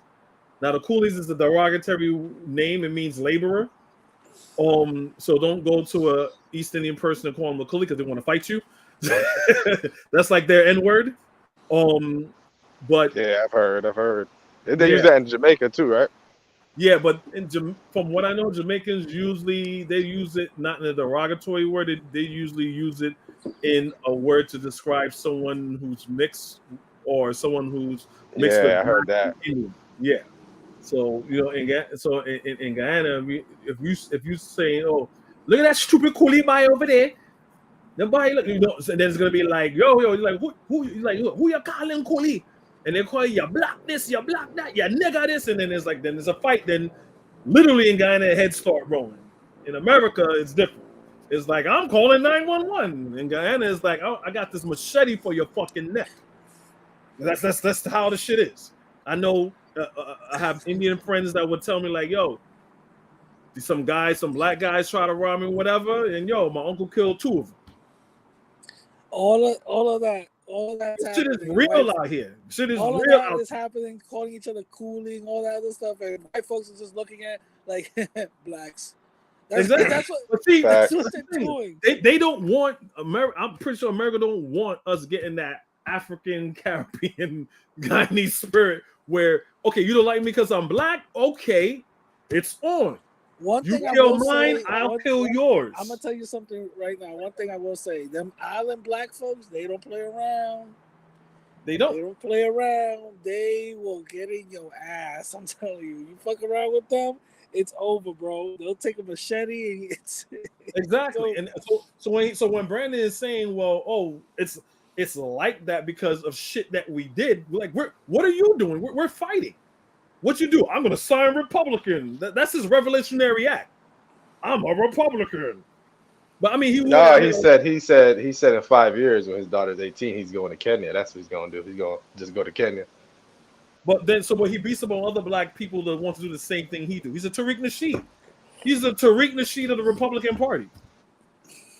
He goes on democratic liberal ideologies on peace, together, working together, liberating yourself away from an oppressive system. But then when he's in a corner, he's conservative. He's a white boy again. And that's what the guy is pointing out. Let's get back to it. I'm gonna let you talk. Like a fool. I'm gonna let you talk. But what I'm saying is this: there's a smart guy, smarter than me, named Les Brown. He said the reasons don't matter, the results matter. Whatever y'all was doing, it got y'all shit fucked up. So I'm supposed to care about Trump doing one thing to y'all today when you guys have set the framework for that to happen way in the past.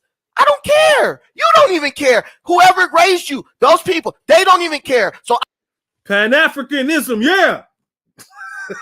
I'm supposed to care more about that. And so now you come waging war on our country. You come, not even America, but waging war on our group by saying, look, I'm just going to be a non-participant up in here, really sideways promoting liberal degeneracy up in. Brandon asked him, does he vote? He said, I don't vote for either party.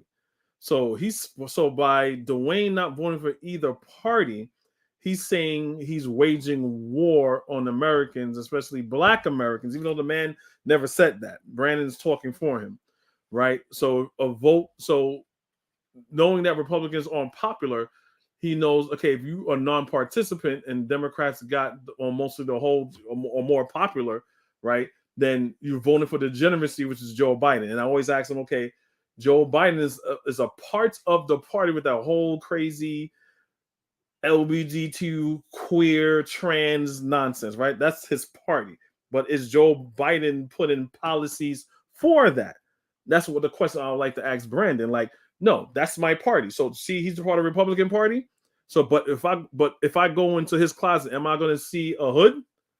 I don't think I'm going to see a hood, right?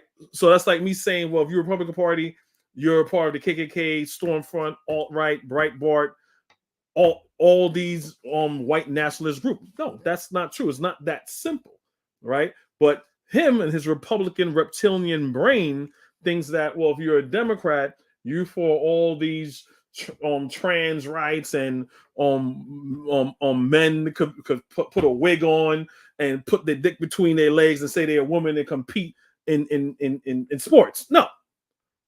I'm in democratic spaces And most of them are like, nah, that's fucking bullshit. And that's the thing that they hate because it makes the whole party looks bad as a whole. Just like the Republican Party. Well, I mean, I don't think they'll give a fuck, but just like the Republican Party, they have some decent Republicans that don't like the fact that, hey, look, some of these racists and these QAnon people make us look bad. Hey, look, I'm just a white Christian man that wants to look. I'm a respectful gun owner. I don't believe in the AR-15s. I don't believe that CRT should be a thing. I think all people should be treated equal. And I met Republicans, they don't, and they're not like him. No, you're absolutely right. There's probably, I don't know if you could probably see it. There's a neighbor over here, right? He has a "Don't tread on me" flag or whatever the case is, you know. With the snake and shit, right? Yeah. Yeah. So I already see. I'm like, oh, that motherfucker's a gun owner, right? All right, cool, right? Spoke to him one time. Coolest dude, bro. Coolest white guy. Again, I don't trust him, but he cool. All right. Yeah. I'm saying, me and him were talking, and we didn't even get into politics. All I said was, yo, because I'm getting the mail. It's right there. Both of our houses meet, right? So I go I get the mail and I see a Democratic type of a thing saying, hey, vote yes for LGBT rights in our schools. And I was like, no, you see this? This is crazy. They're trying to teach our kids sexuality at an early age. And he's like, listen here, young fella, right? He goes, listen here, fella. Listen here, young fella. No, he tells me, he's like, listen, I have no problem with them people. I have a problem with the agenda. And I'm like, that's exactly what I got an issue with. I have an issue with I could, as a Republican, me and him would be hand in hand together on some, exactly. First of all, why are we teaching sexuality to kids? That's wild. It is. Teach it to like when they get into high school. You know what I'm saying? That's when they start experimenting. You know, touch this, smell that. Exactly. Whatever, right? So exactly. That's when they start experimenting on that. But to kids, hey yo, drag shows. That's wild. So that's crazy. So me and him getting a 30-minute conversation just based on that. Exactly. And I said, you mean to tell me, if I have a daughter and that teacher that is teaching her decides one day that he's a female, they're both going to share the same bathroom? Bro. Nah. That's crazy. To me, that's crazy.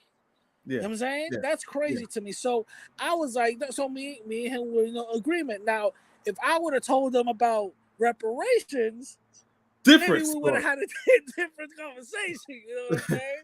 Like, I didn't know any slaves come to my goddamn tax dollars or something, bitch. Exactly. You know, probably he would have took a shot and be like, I got your reparations right here, fella. You know what I mean? But my point is, in any party, we're both going to agree on something. You feel me? Yeah. Yeah. If you're the right, that does not mean you're a racist. You know what I'm saying? Are there majority racists on the right? Yes. Yeah. But guess what? There's a lot of racists also on the left. Yeah. You feel me? And to me, racist, I'm not making an excuse for it. You're absolutely right. There's different degrees and levels of racism. Like, I'm going to show my age. So if you know All in the Family, Archie Bunker. Uh-huh.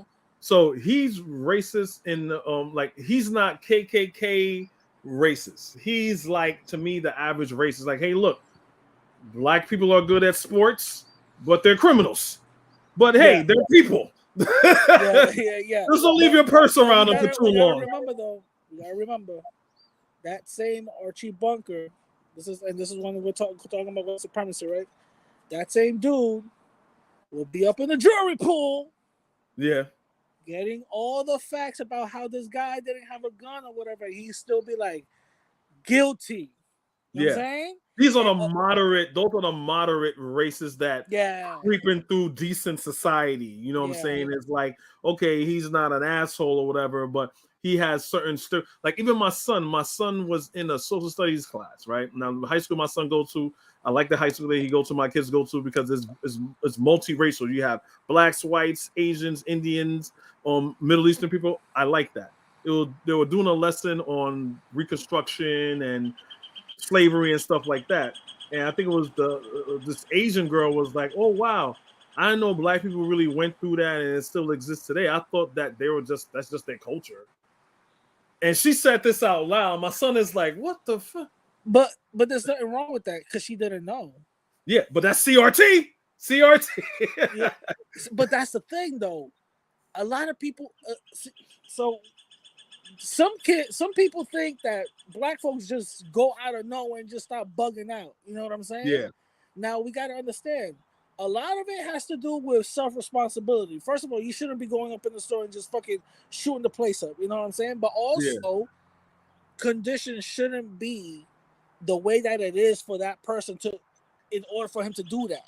Yeah, exactly. You know what I'm saying? It goes both hand in hand. You know what I'm saying? It goes both hand in hand. So, because see, what they don't understand is that everyone. So when I like to talk, I would love to talk to race because people understand. People that do those things or people are under a certain social economic level. If you're next to poor and you don't have a lot of opportunities, what you're gonna do, no matter what color you are, no matter what religion you are, whatever, you're gonna resort to crime. Now, if black people are just so inherently backwards and criminal, when was the last time Michael Jordan knocked off a liquor store? You know what I'm saying? When was the last time Oprah was doing some trapping, some smuggling, some shit in her coochie? It has nothing to do with being black. It has to do with I have enough money, I have money, have a means to take care of myself. Do that. Most people that commit crimes don't got 9 to 5 good jobs. They don't. It's like, yo, I'm getting by. Yo, I got a plug. My homie was like, yo, this shit is gonna work, but yo, I got knocked. That's how it works. Bro, listen, before I got any of this and I started getting my wealth up and all that, bro, I was fucked up. You know what I'm saying? I was fucked up. Like, I come from a hood where your mentality is once you get up, the first thing you got to get is a car and a chain. You know what I'm saying? So you get robbed. Fact. I'm thinking, yo, I'm going to get a fucking big ass range with a big radical Latino chain and shit. You know what I'm saying? Look at my dumbass mentality, right?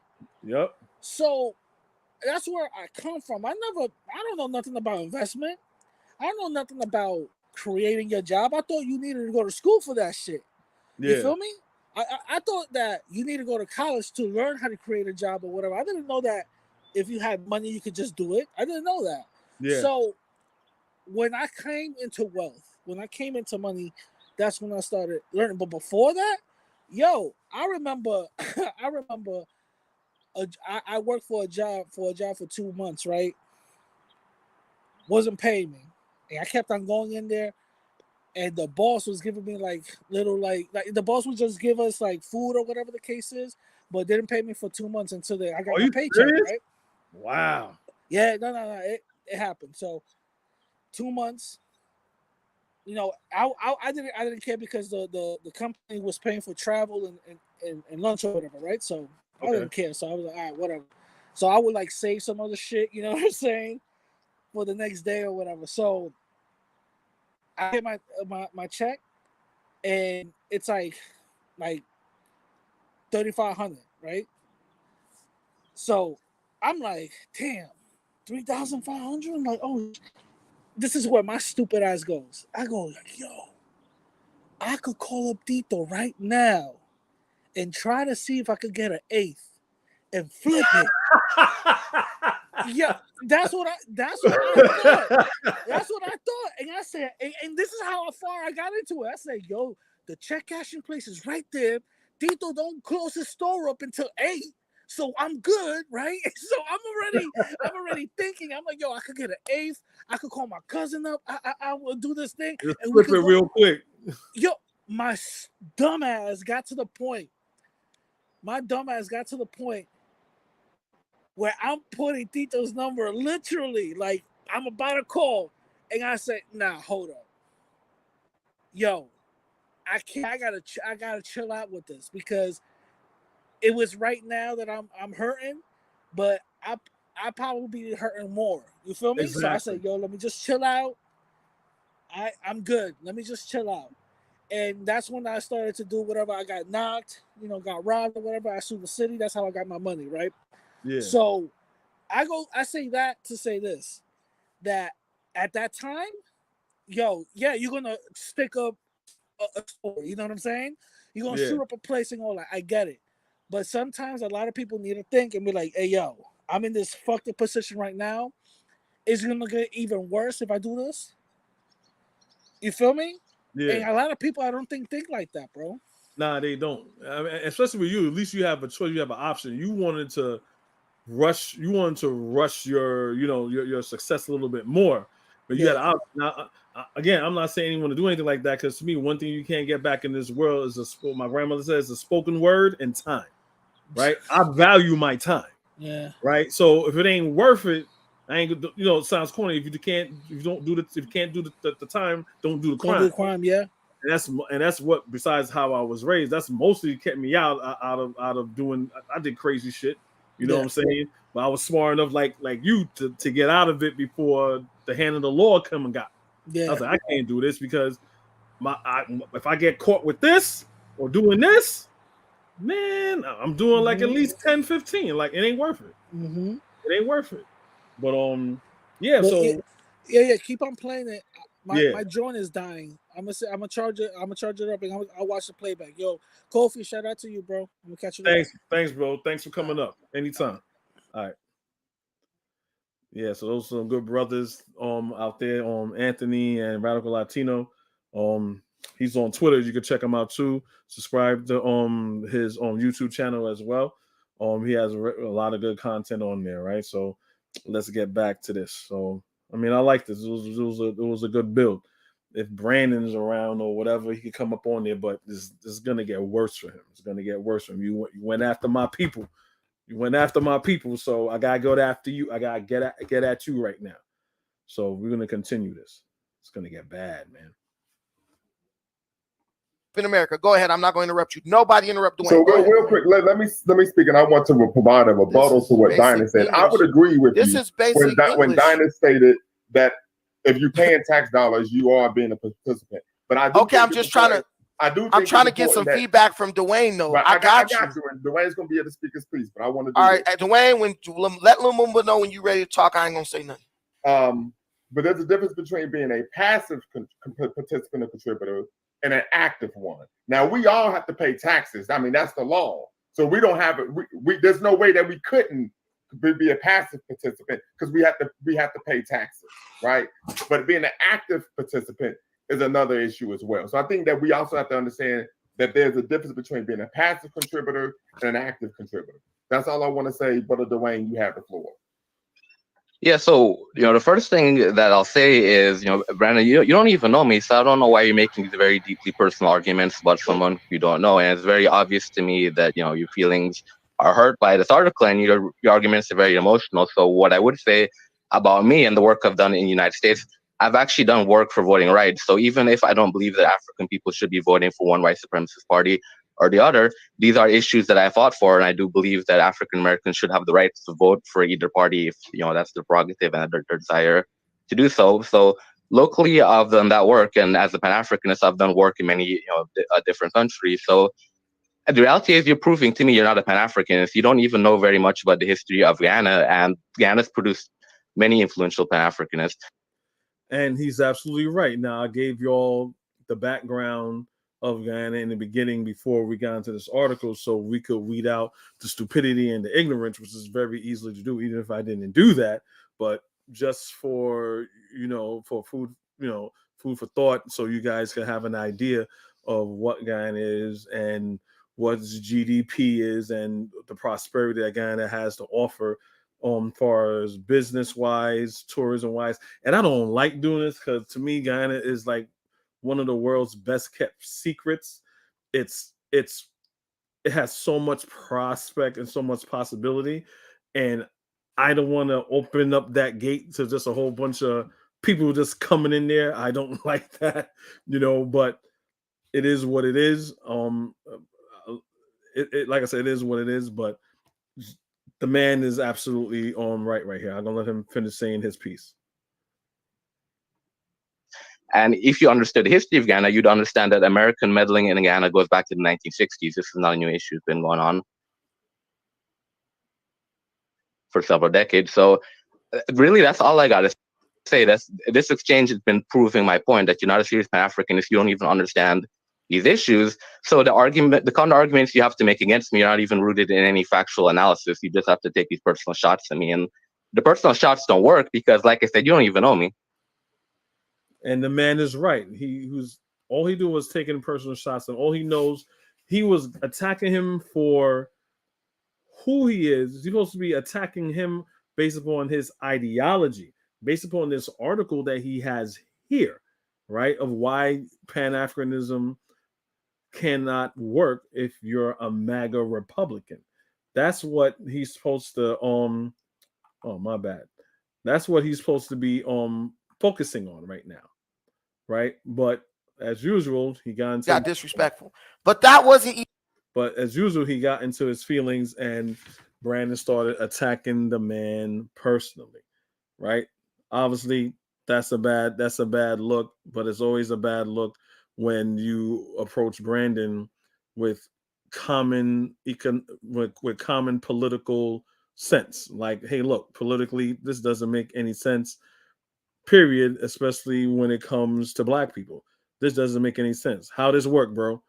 And what he's going to do? He's going to attack you personally. But there's a difference between being a passive participant or contributor and an active one. Now, so I'm going to move this along. We all have to pay taxes. I mean, that's the law. So we don't have it. There's no way that we couldn't be a passive participant because we have to pay taxes, right? Motivates me to vote for Donald Trump. Not compared to the other ones. You can take all the other stuff. Like Brandon is really concerned for his daughter's future and her endeavors because of these policies. So everybody's motivated by different things. Y'all need to understand that. Wait, I gotta get these super chats.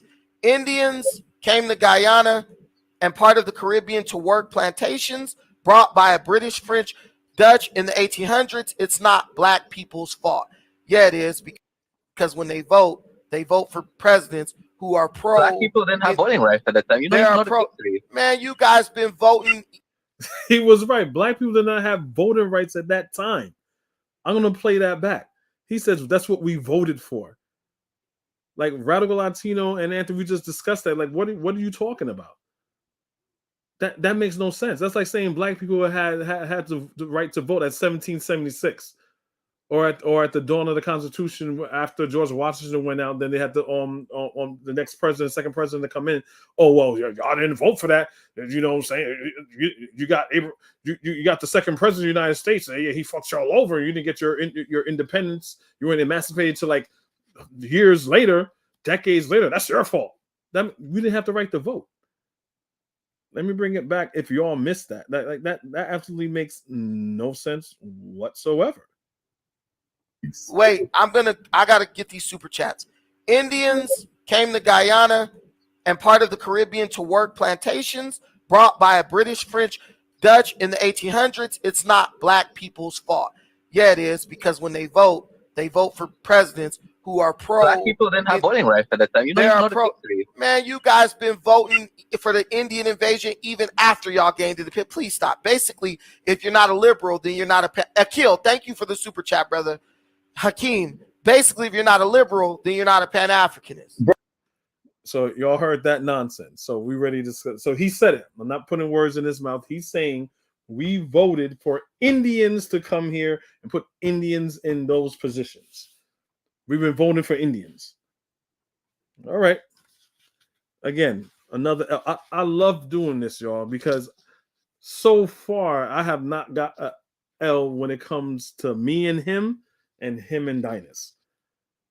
I'm not even that. I know people that's way more politically smart and know a little more political history and ins and outs than me, right? I don't even think I'm up there, right? I think Brandon feels that he's up there. This is child's play. This is simple research and history. This is again, I'm trying not to be I'm trying my best or whatever right now, but this man should not be listened to for any serious political commentary whatsoever. He's dishonest. He's disingenuous. He's anti-black. He's anti-African. Everything he does in Africa, from this standpoint, from my view, is to enrich himself, and for him to get praises is by him saying, "Well, you know what? I'm doing this, so this makes me a Pan-Africanist because I'm investing in Africa." That doesn't make you a Pan-Africanist. That doesn't make you a capitalist. Any Chinese white man or Indian man that goes to Africa to buy his property, that's who you are. I wouldn't care about making content on him if he was like, "Hey, I'm just a black American that's a Republican in Africa, in Kenya, doing this, this, and that." Okay. Oh, and he's a Republican. Oh, okay. Makes sense. I really wouldn't care. It wouldn't be much of a story to look into, or no, it wouldn't. But the fact that you say, "Hey, look, I love black people. I'm a Pan-Africanist. I want to see the betterment of black people globally." That's the Pan-African mantra. If you're a Garveyite, that's what you want. The economical, financial betterment of black people globally to come together as one. All people do it. Europeans do it. Pan-Europeanism, pan-whiteism, whatever. They all, wherever they go in the world, they make sure they're good as a group. That they're Gucci as a group, right? China does it. There's Chinese in Guyana. There's Chinese in America. There's Chinese in Jamaica. There's Chinese in Canada. There's Chinese, but guess what? They all know that they're Chinese, and as a group, as a collective, they do good as a collective, right? You cannot be, I don't think you could be in a Chinese person and say, "Well, oh, fuck the motherfuckers in Beijing." Like, what? Nah, fuck them motherfuckers in Hong Kong. Among other Chinese people, well, I'm from Beijing. I don't like the person from Hong Kong. Okay, I don't want to dumb it down for y'all. Y'all smarter than that. It just doesn't make any sense whatsoever. Brandon, you did not make a claim that was ahistorical. Black people didn't have voting rights at the time, so there's no way that they vote. They did not vote for Indian invasion. Exactly. Professor Lumumba is right. It was a British colony. There was no voting. But Brandon's stupid ass is gonna not pay attention to that and just go off on a tangent because he got caught. He knows he got exposed as a fucking fraud. He's not a fucking Pan-Africanist. If he wasn't claimed to be a Pan-Africanist, no one would give a fuck what he is. Black people took over Guyana. When Guyana gained its independence, black people had the vast majority there. No, they didn't. Black people didn't have a majority at the time. Black people have the majority right now based on the no, it was even. It was pretty much even. One have a little bit more majority of the other, but right now there are more Indians there. So so we're gonna keep moving because it gets a little more juicier than this. I'll tell you what my favorite part is. My favorite part about to come up, y'all. Garrett, listen. The Jews didn't vote for Nazis. The difference between the Jews in Guyana, the Guyanese people voted for the governments that they had. So that's two things you stated are false. One, Jewish scholars have even come out and stated. So he's saying that the black people voted for the Indians there. I just read you the article where it's polarized, it's racially, economically, right? And you have some that will have a party try to bring both blacks and Indians together. But for the most part, it's been split, right? So he's wrong again. That the Nazis have not been able to systematically put Jewish people in ghettos and ship them to concentration camps if it was not for the benefit of the Judah. If it wasn't for he is not. He's probably a homosexual. He probably identifies with liberal views.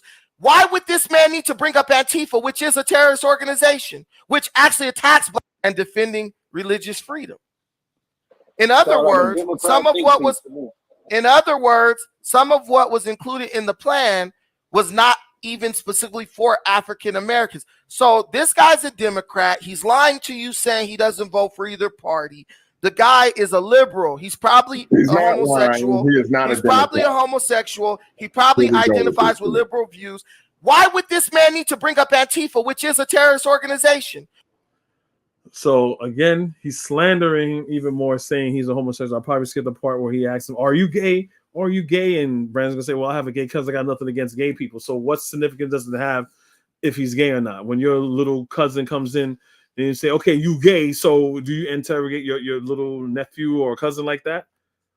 Do you get mad at your cousin? Because your cousin is gay, so when he grows up, your little cousin or nephew, so when he grows up, he's gonna vote a Democrat. You're gonna treat him just like shit, like how you treating him. Right? Or you're going to give him a little bit more grace than that. You're still going to treat him like shit.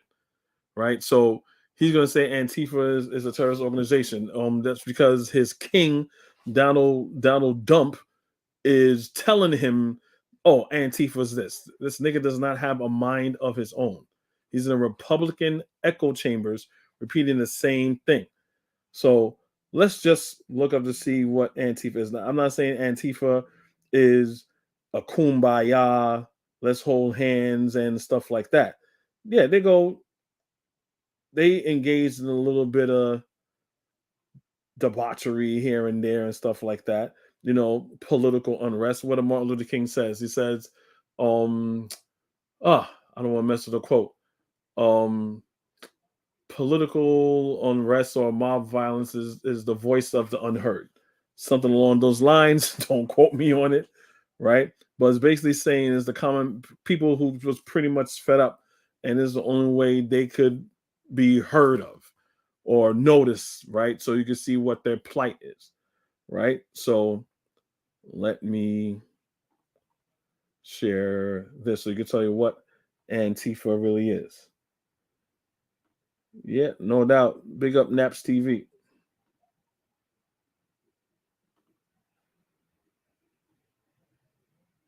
Yeah, pretty much, Naps. This is always the same talking point. It's either black and white. There's no shades of gray or anything like that, because he is a MAGA. He is a cuckold for Republicans. He's a cuckold for Republicans. Whatever Republicans say, he is going to believe it. Donald Trump, but when they had that hurricane in Puerto Rico, and they was like, hey, what we're going to do? Donald Trump said, can we nuke it? Why can we nuke it? Nuke a hurricane. All right, I don't want to take up more much time, but this is the person who they feel could fix the country, who is smart and all this other stuff. And then they want to know why people don't want him to be president, because he wants to nuke hurricanes, to have all that radiation going. Anyway, I'm going on topic. For example, that's one of the reasons why Trump is a bad idea. Right. All right. So let me tell you what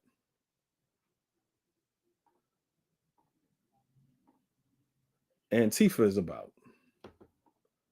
Right. So I'm going to check. This is PolitiFact. Right. So PolitiFact. Right.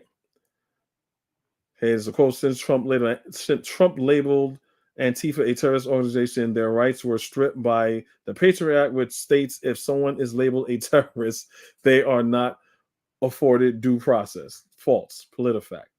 Right?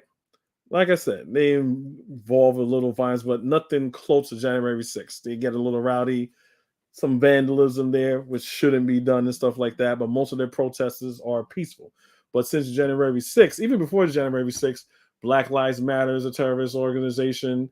I would like to state the things that they did that's terroristic, you know what I'm saying? So, but ever since January 6th, every little thing that an organization does that may be oh, whoa, they got a little bit out of hand is they're the terrorists. It's all projection, y'all.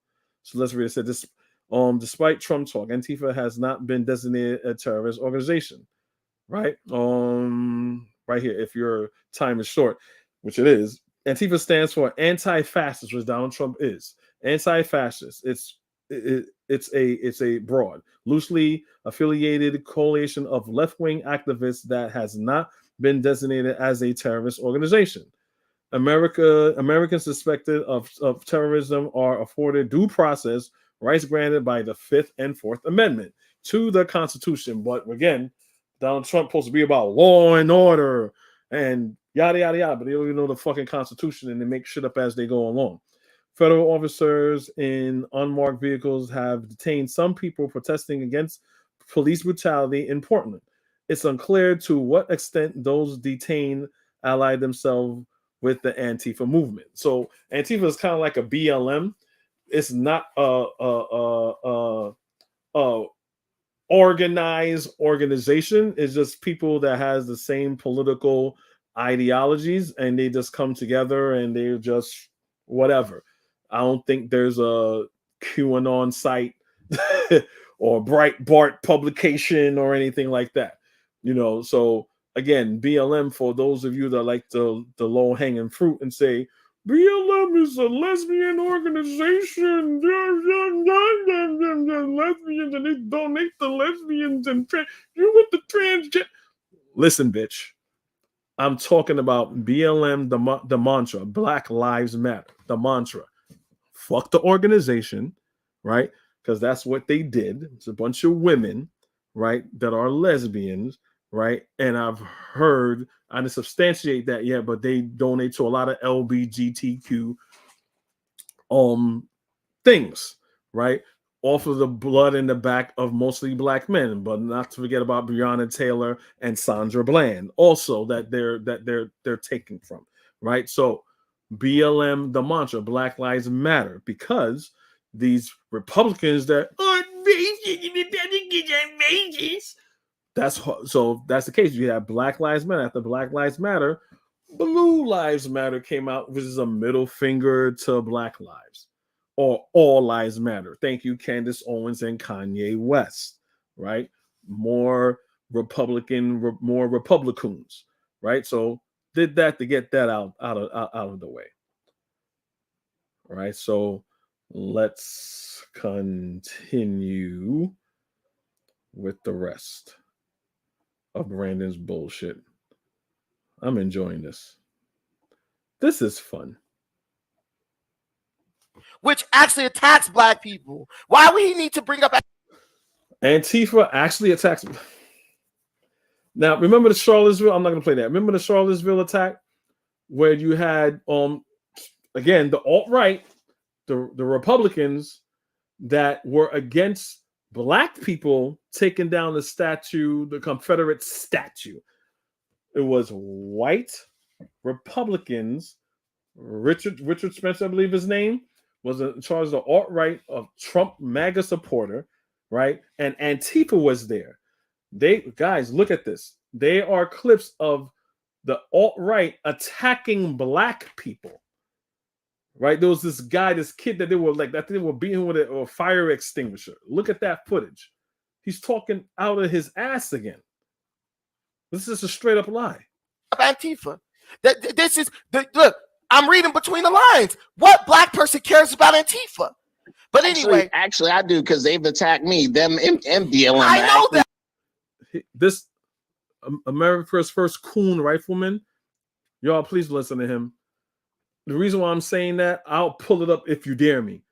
During the January 6th, he says he knows all the people that went to January 6th, and the ones that broke in. They're fine people. They're fine. They're wonderful people. They're fine people. This is the people that this nigga surrounds himself with. Try not to use the N-word, but I'm sorry if it walks like a nigga and talks like a nigga. I'm using it in its correct context.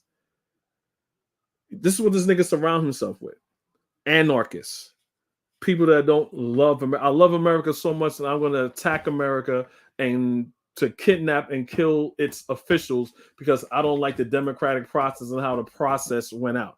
So Antifa attacked them and stuff. Okay, I probably believe him too.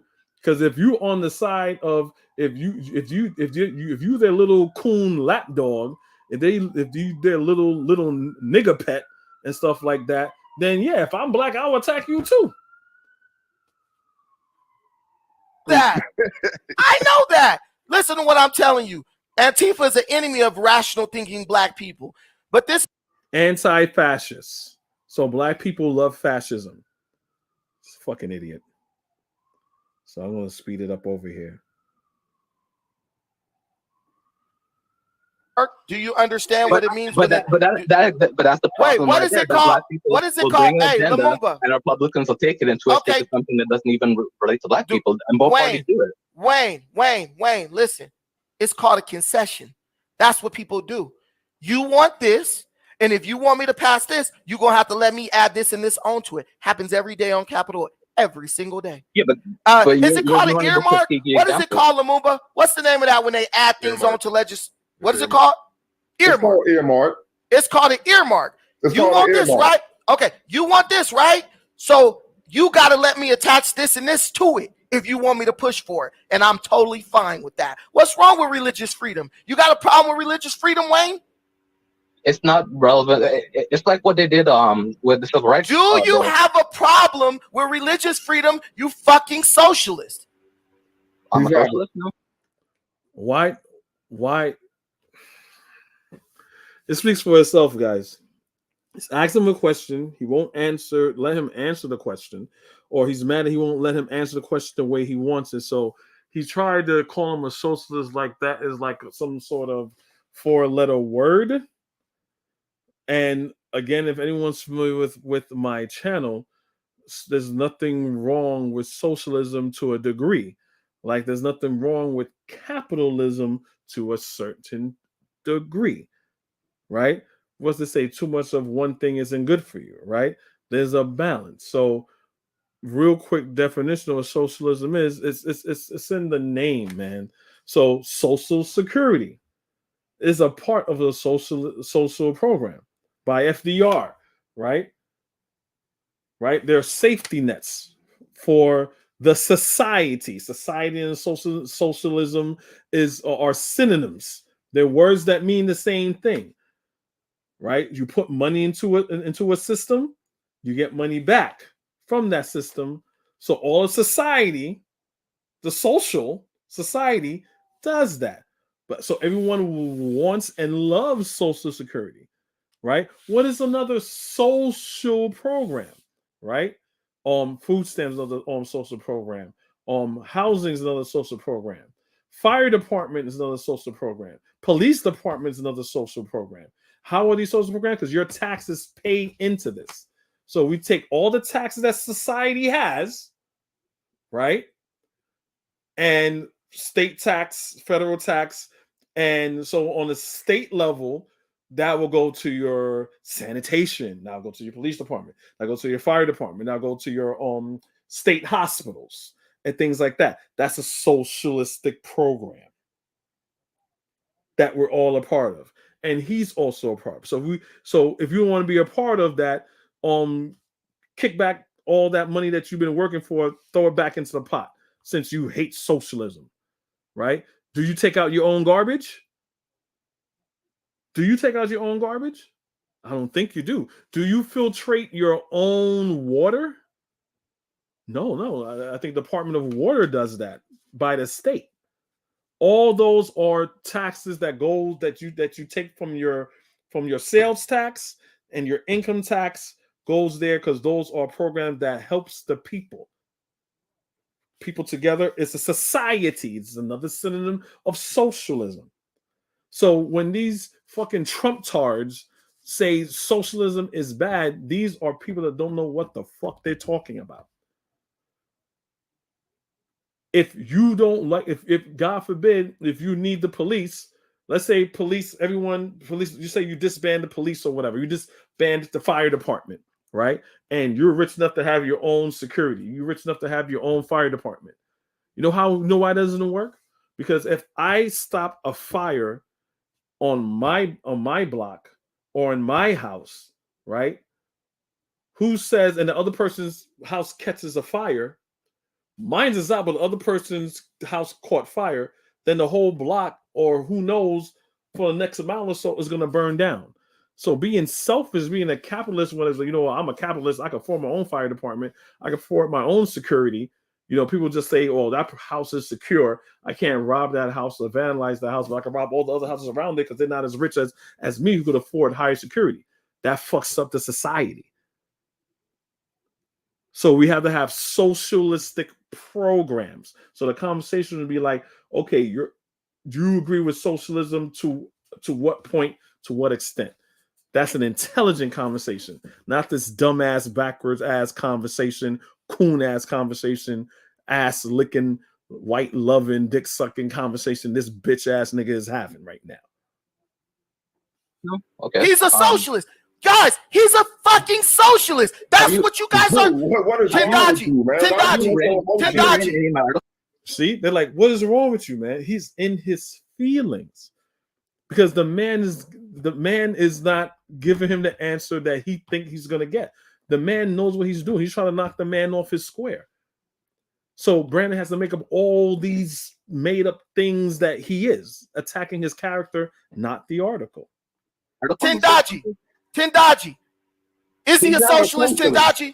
Tendaji, is he a socialist? I would say it's safe to make that assumption, Brother Dwayne. So there you go. I'm going to move it a little bit more forward. I think I missed something where he said, where he said about, again, I don't care about your shit country. I'm trying to, I think I might. That were part of his defunct organization, SNCC, were white. They loved whites. They wanted to have political equity, but they still wanted to be up under the nuts of the white man. So it's not me who has an issue with Pan-Africanism. It's you guys. You're not a real Pan-Africanist, Dwayne. That's the reality. No matter how many clubs, organizations that you join, you are a Guyanese nationalist. You're not a Pan-Africanist because the enemy of Pan-Africanism is not white imperialism. Pan-Africanism don't look at nobody like an enemy. Pan-Africanism What? Internalizes so that we can build ourselves up to where we can go toe-to-toe with. Wait, so Marcus Garvey just loved white people? White imperialism is not the enemy. Hold on. Let me bring that back, y'all. Maybe I heard him wrong.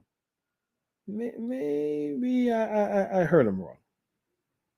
Not white imperialism. Pan-Africanism don't look at nobody like an enemy. Pan-Africanism internalizes so that we can build ourselves up to where we can go toe-to-toe with these people. And this why this guy is a op. This is why this guy is a coon goon. This is why he is a house nigga.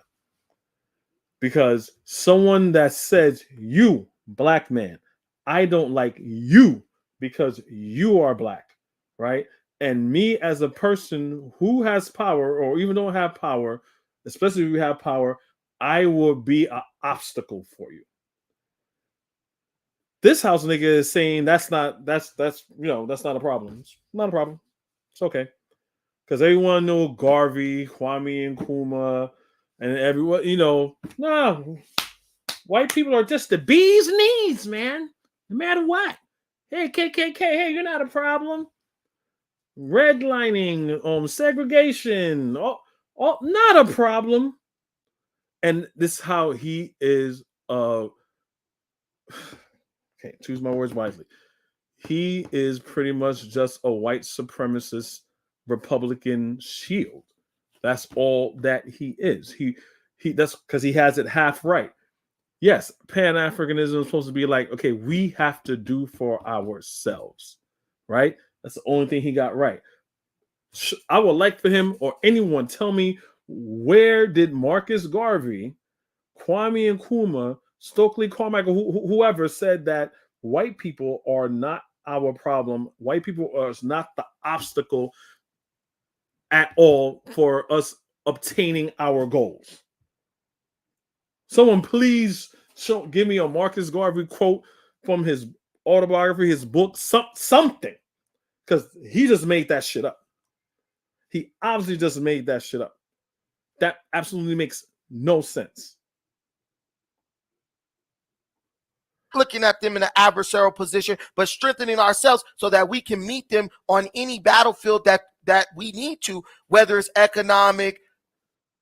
Why you just double talk? They're not they're not an obstacle. So why would you want to meet someone that's not your obstacle on the battlefield? He's doing pure double talk. You're not my enemy, but you're my enemy, so I gotta compete with you on the battlefield. White imperialism is not the problem, is what he said. White imperialism / colonialism / white supremacy is not a problem. Dr. Clark said colonialism only benefits the colonists. It doesn't benefit the colonized. Only benefits the colonizer.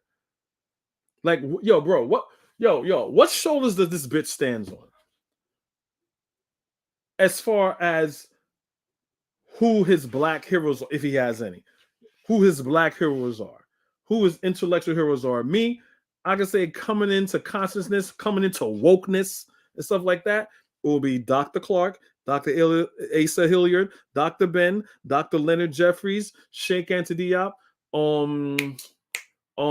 my gosh, Ashwa Crazy, Muata Ashby, so many others, Dr. Barashango, right? And they just open to a whole plethora full of black heroes and people that put the line down for us. And we got a bitch ass motherfucker like this gonna take on the name of Pan-Africanism and say that white supremacy, white imperialism is not our opposition. Come on, man. If we can't call this shit out, we ain't shit. If we can't call this fucking goon clown circus show of a Pan-Africanist out, what the fuck are we? Yo. Like, I promise I wasn't gonna curse or get upset, but it really gets me upset that someone like this could just get away with shit like this. It really does. But shout out to Lumumba. Even, man, I think I skipped that part. Even Diners was trying to check him, yo. When he was like, oh, you gay, you this, you that. You know what I'm saying? Like, look, I don't agree with Diners most of the time, but look, I'm not about a person. Just because I hate one thing about you doesn't mean I can't agree with you.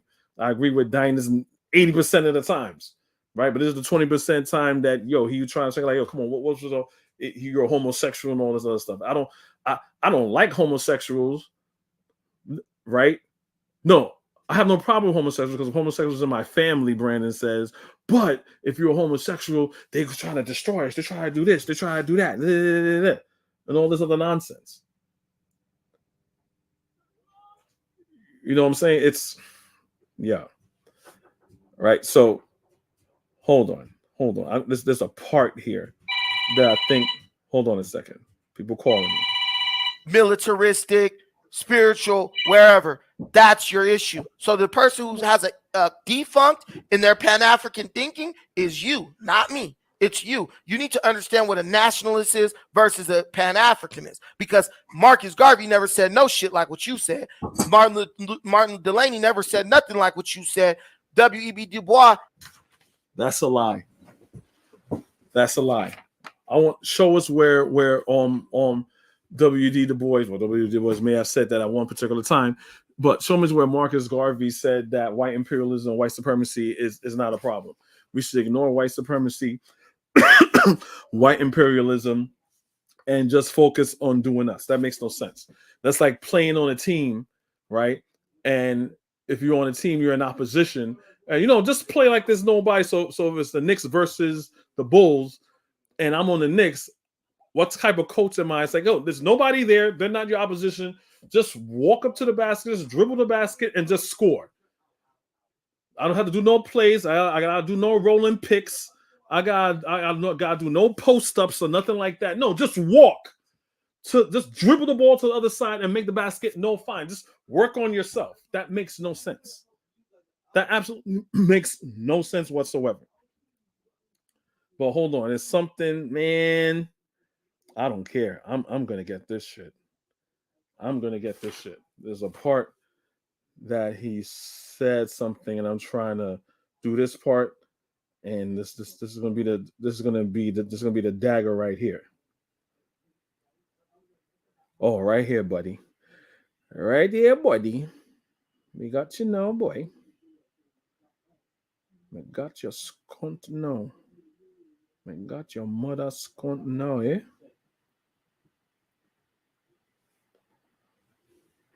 People I actually respect.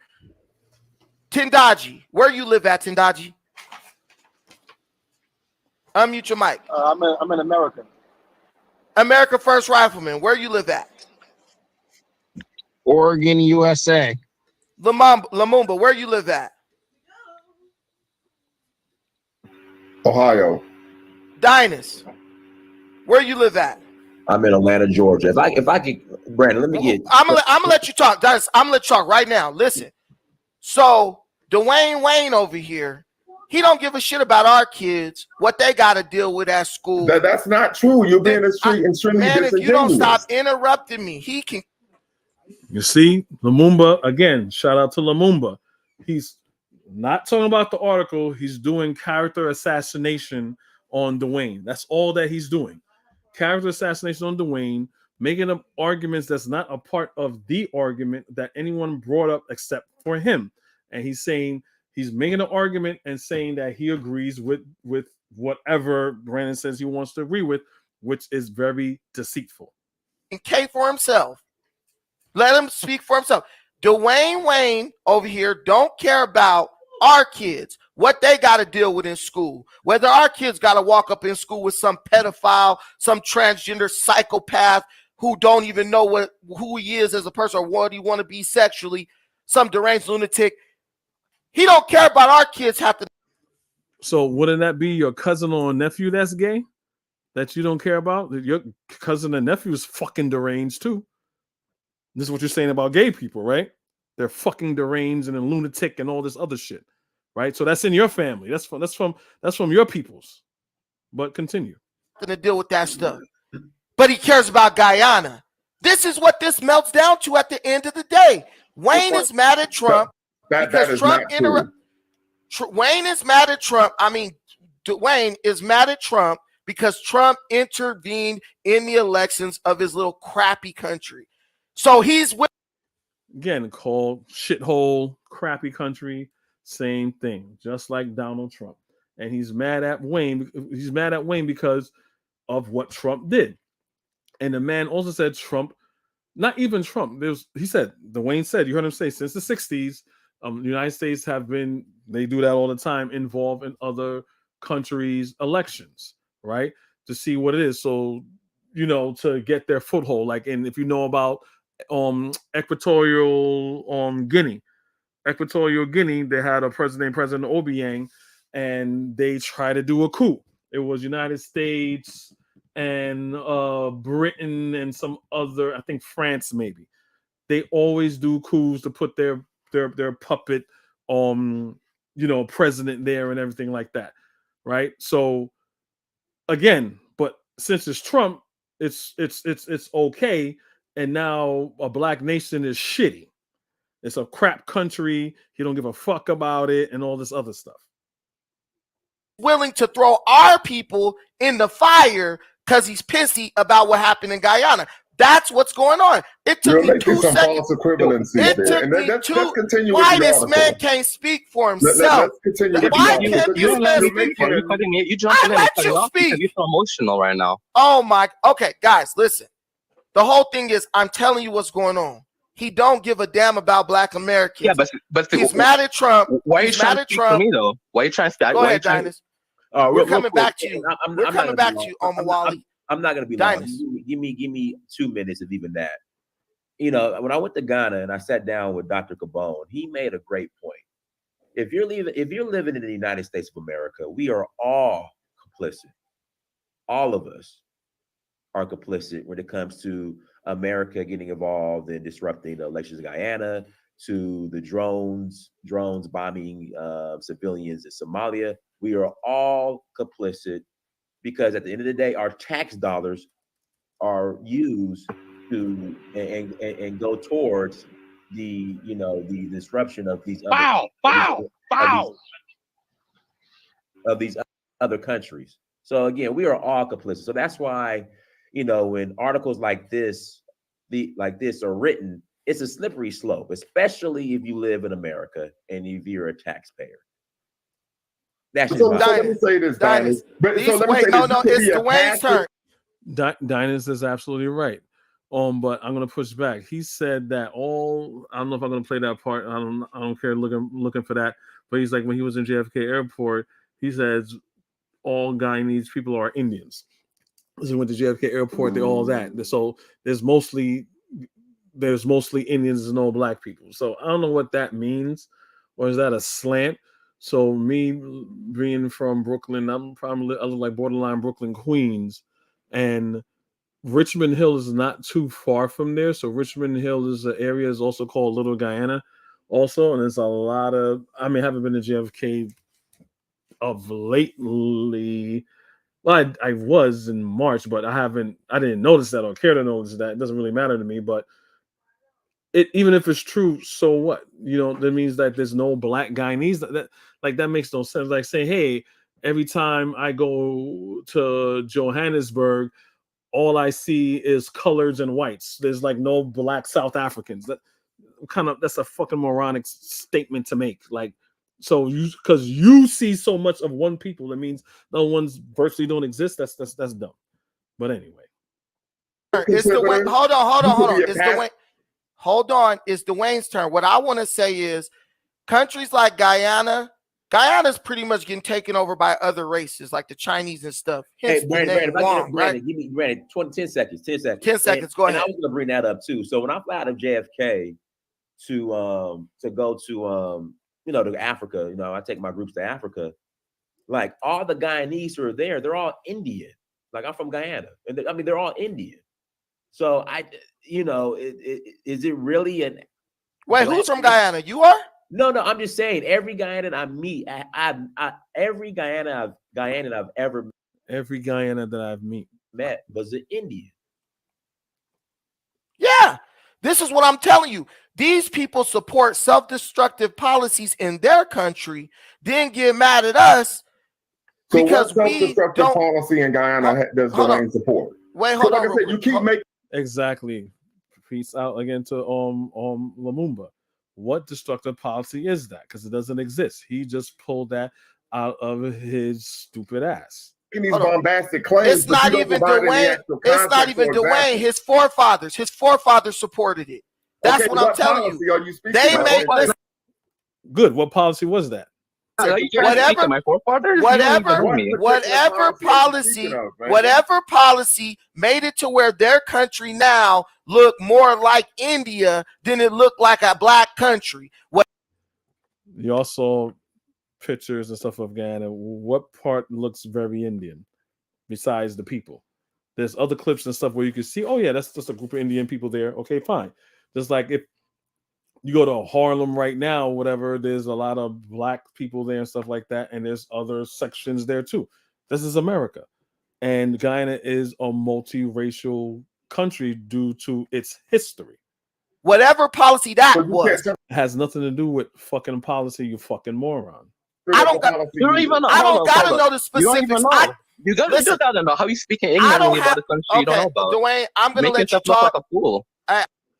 So again, he doesn't like that. So again, he's gonna put our kids don't matter because these people want to support corruption in their country. So basically saying that because he made a bad decision or his forefathers made a bad decision and they down with the LGBTQ stuff and degeneracy, right?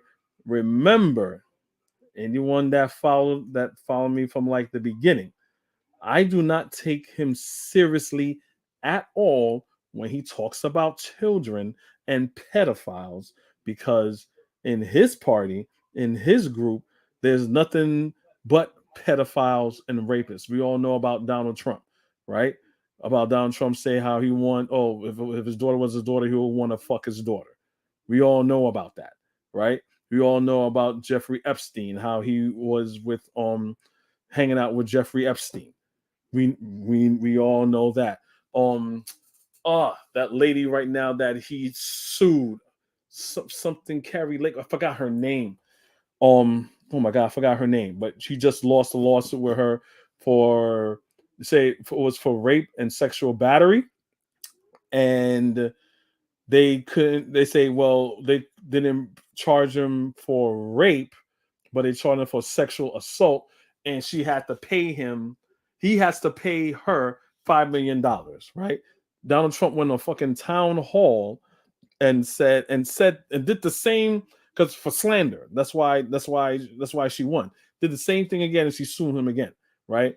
But this is my video that I've done. How long ago? It says how Pan-Africanism slash Africanism is being co-opted as pro-black liberation, part 2, right? I made this 10 months ago, right? This, again, people in his party are pedophiles, are sex traffickers, and rapists, right? Notoriously, right? But even him as a person, that's fine with him. If as long as it's people within his group, he does not care. But I'm gonna let you tell it I'm gonna let you tell it. I'm gonna let you hear him tell it to you. Trump has also been accused of a lot of rape allegations. He loves pedophiles, wishes them well. So, I don't know where he's coming from with all this. Yeah, so remember Jeffrey Epstein, the woman that helped them, did all the grooming and stuff like that. Remember she was being convicted, and Trump said, "Oh, I wish her well." And people were like, "What the fuck you mean you wish her well? She's the biggest groomer in American history." And did another interview, and he was like, "Yeah, I wish her well. What's wrong with me wishing her well? I knew her. I wish her well. I wish everybody well." Like, but this bitch ass motherfucker is concerned about pedophiles and grooming. Fuck out of here. This is like fear mongering of what might happen, and he's not challenging his party of what's actually going on, of his people in his party being pedophiles, a part of pedophile rings. Did you see the diary? When Trump is not a pedophile, judging girl pageants, walking in on them, like, give me a fucking break. Yeah, I just said, see, Trump, he's talking about pedophiles. Trump is walking in on little girls on pageants, and we're gonna hear what his rebuttal is. The diary. When Trump is not a pedophile, judging girl pageants, walking in on them, like, give me a fucking break. Hey, bro. Hey, they hired him to judge it, and get. Did you see the diary? When Trump is not a pedophile, judging girl pageants, walking in on them, like, give me a fucking break. Hey, bro. Hey, they hired him to judge it. And you hear what his response is? I said he's talking about pedophiles, but Trump, the article I showed you before there, he was judging a little girls pageant, like 13, 15-year-old girls pageant. He walked in on them, purposely walked in on them as they were changing. And that article, you show that article right now, these girls obviously now are adults. And it's like, yeah, he did that. He didn't knock, he just walked in on them knowing we were changing. And his response to that, hey, they asked him to judge it. And guess what? Did you see the diary? When Trump is not a pedophile, judging girl pageants, walking in on them, like, give me a fucking break. Hey, bro. Hey, they hired him to judge it, and guess what? Did you? They hired him to judge it. He doesn't give a fuck about kids. He only gives a fuck about kids if the Democrats are doing something malicious with the LGBTQ community. He's very selective in his outrage. Extremely selective in his outrage. The Democrats are doing some fuck shit with the LGBT community, with the trans this and the trans that, and teaching on kindergarteners about queer sex and all this other stuff and all that other crap. That's a problem. But this, Trump being a pedophile, Trump wanting to fuck his daughter and walking on girl pageants, this guy should be the arbiter and a representation of purity and correctness when it comes against the fight of rape, women's rights, and misogyny and sexism and pedophiles and pedophile rings. When he loves all that shit, he even wants to fuck his own daughter. Like, what is he talking about? You see the diary? When Trump is not a pedophile, judging girl pageants, walking in on them, like, give me a fucking break. Hey, bro. Hey, they hired him to judge it, and guess what? Did you see the? nothing. What the hell is that? Hey, bro. Hey, they hired him to judge it, and hey, bro. Hey, they hired him to judge it, and guess what? Hey, bro. Hey, they hired him to judge it. Hey, bro. Hey, they hired him to judge it. Hey, bro. Hey, they hired him to judge it, and guess what? Hey, bro. Hey, they hired him to judge it, and guess what? Trump They didn't hire him to judge it. They didn't hire him to go back there walking in on them. But you're a Republican, so it's Trump cool. has been. Hey, bro. Hey, they hired him to judge it, and guess what? Hey, bro. Hey, they hired him to judge it, and guess what? Hey, bro. Hey, bro. Hey, bro. Hey, bro. Hey, bro. Hey, they hired him to judge it. Hey, bro. Hey, they hired him to judge it, and guess what? Trump didn't. Hey, bro. Hey, they hired him to judge it, and guess what? Trump didn't. They hired him to judge it. Exactly. Exactly. They hire him to judge it. Anytime this reprehensible, sad excuse for a black man ever tells you about, think about the kids, think about the groomers, think about the pedophiles, think about all that. Remember this clip, y'all. Just remember this clip. Now, I'm all for him and with them when it comes to the extreme left trying to do that. I get that. But to blame Joe Biden for that, I wouldn't necessarily do that because, guys, educate me. What bill? Joe Biden don't do shit. He's the average he's a right-leaning Democrat. Ain't doing shit for black people at all. Don't give a fuck. But please educate me and let me know what policy, what LGBTQ policy did Joe Biden put that's considered to be, this is grooming and this, that. Because from what my understanding is, and again, I win either way. Either you guys are going to teach me something and I win, or I'm teaching you something and I win there. From what I've seen, especially being in New York, just being outside in the world, seeing how the world works, no matter where you fucking go, LGBTQ flag here, LGBTQ flag there, Walmart LGBTQ, and those are the Waltons. Well, no, they won't have any LGBTQ. Target will have something. Amazon will have something LGBTQ. PlayStation will have something because I do gaming. I do a lot of gaming. They will have something on there. Like every corporation would do LGBTQ. We're talking 5 Fortune companies. Oh, so June is going to be Pride Month or whatever. I shit you not, and you guys know that it's going to be LGBTQ. This we support LGBTQ. Ford, Toyota. It's not everyone's going to get on board that because you know why? It's a marketing thing. You want to be a part of the club, just like how Juneteenth is coming.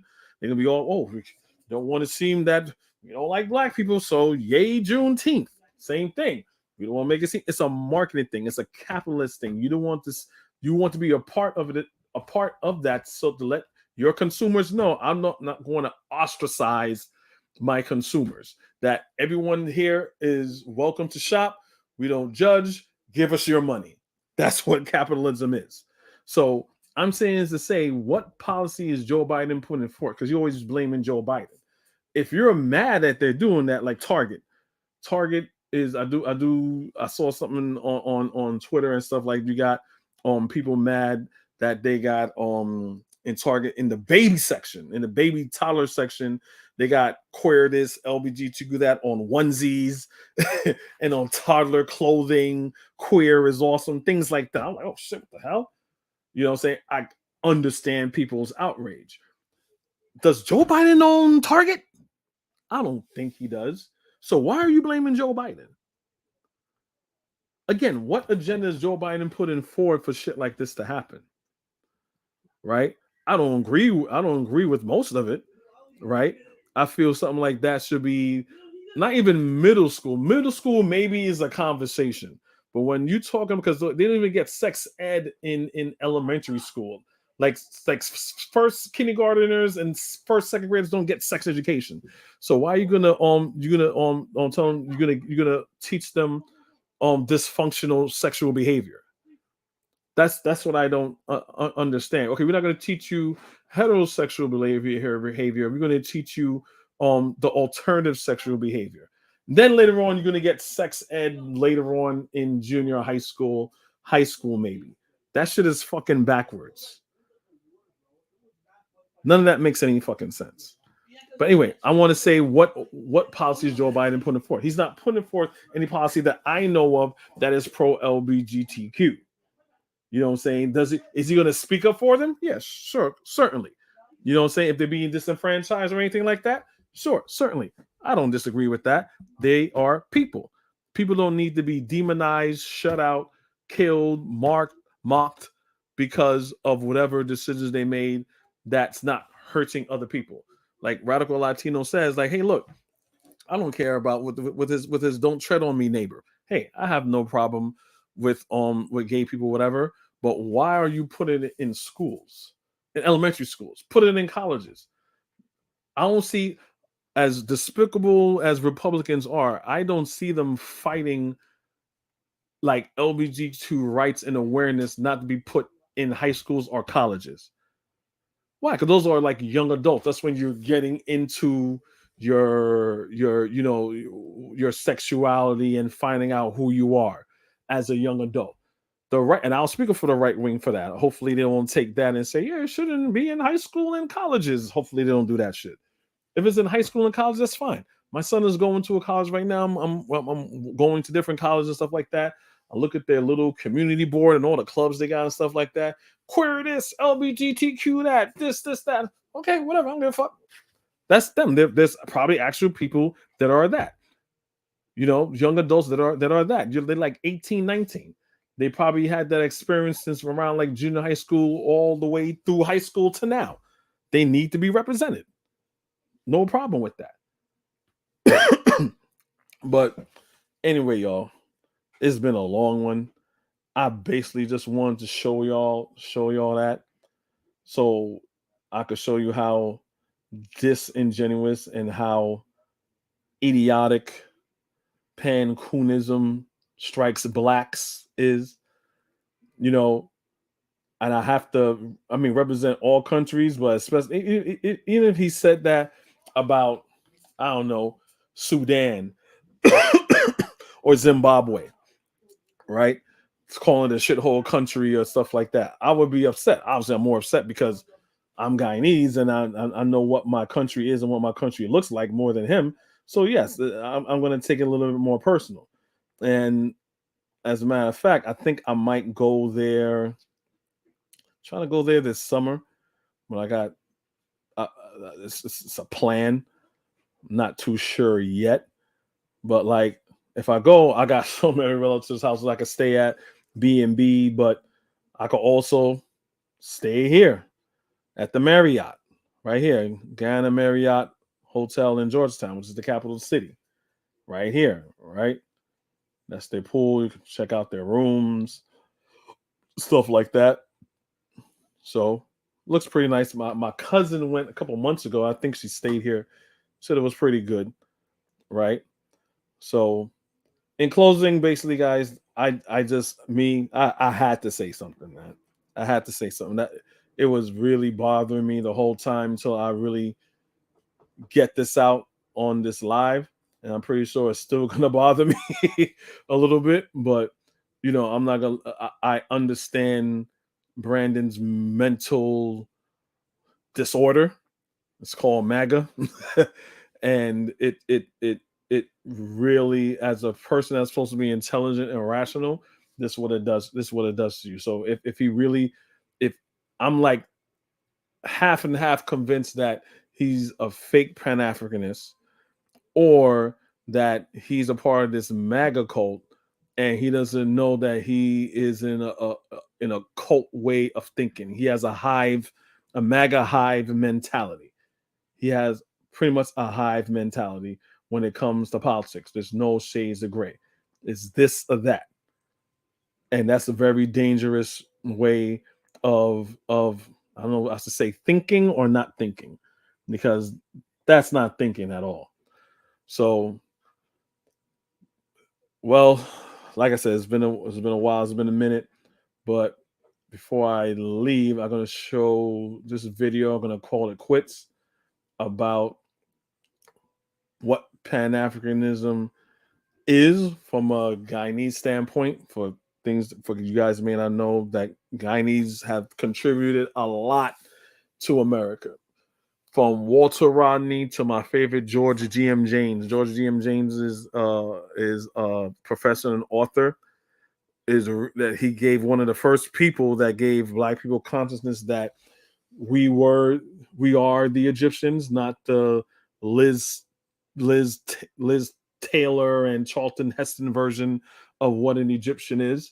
George G.M. James wrote a book called Stolen Legacy, basically putting a parallel to how the Greeks got all these ideas and ideologies from the Black Egyptians, aka so-called Black Egyptians, with the Black Kemites. So that's a very good book to check out, George G.M. James. But right here, this is Cam Javers. Hope I said that right. It's Cam Javers. He has a Twitter handle and a YouTube channel, so check him out. So you can check out this video real quick, and I'm going to end it after this. But if you're still around, check it out.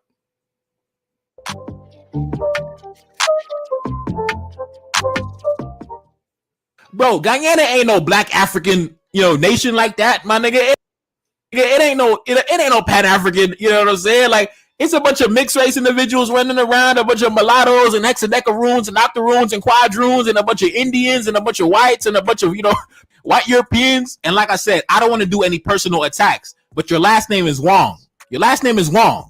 That's not an African last name. That's not even a European last name. You could say, we got it from the plantation. I don't know where Wong came from. So, bro, I don't think your mother was keeping that Pan-African, So obviously he's talking about Dwayne Wong and stuff like that. So again,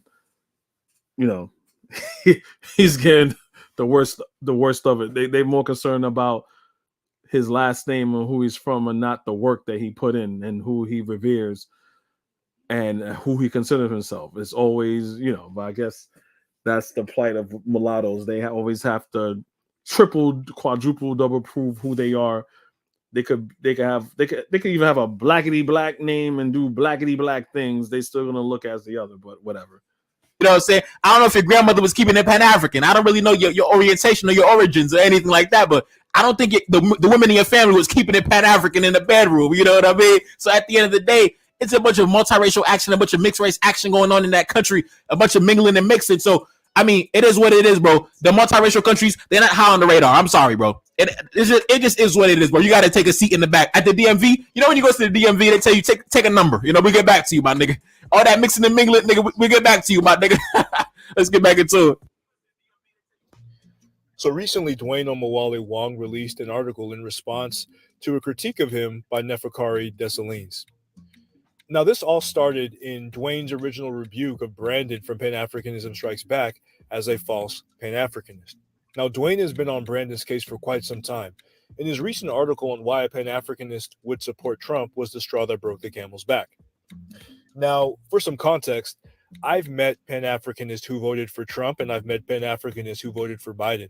And I've met many who have stated on the same side, the ones who voted for Trump said, how could those who classify themselves as a Pan-Africanist support Jim Crow Joe? And those who voted for Biden would say, how could those who classify themselves as a Pan-Africanist support someone who has allies among white nationalists? So it goes both ways. Yeah, but that's a very disingenuous. I'm sorry, I shouldn't call it disingenuous. I don't think it's disingenuous. I think the question wasn't phrased right. So if saying how can you vote for Jim Crow Joe, now that's accurate.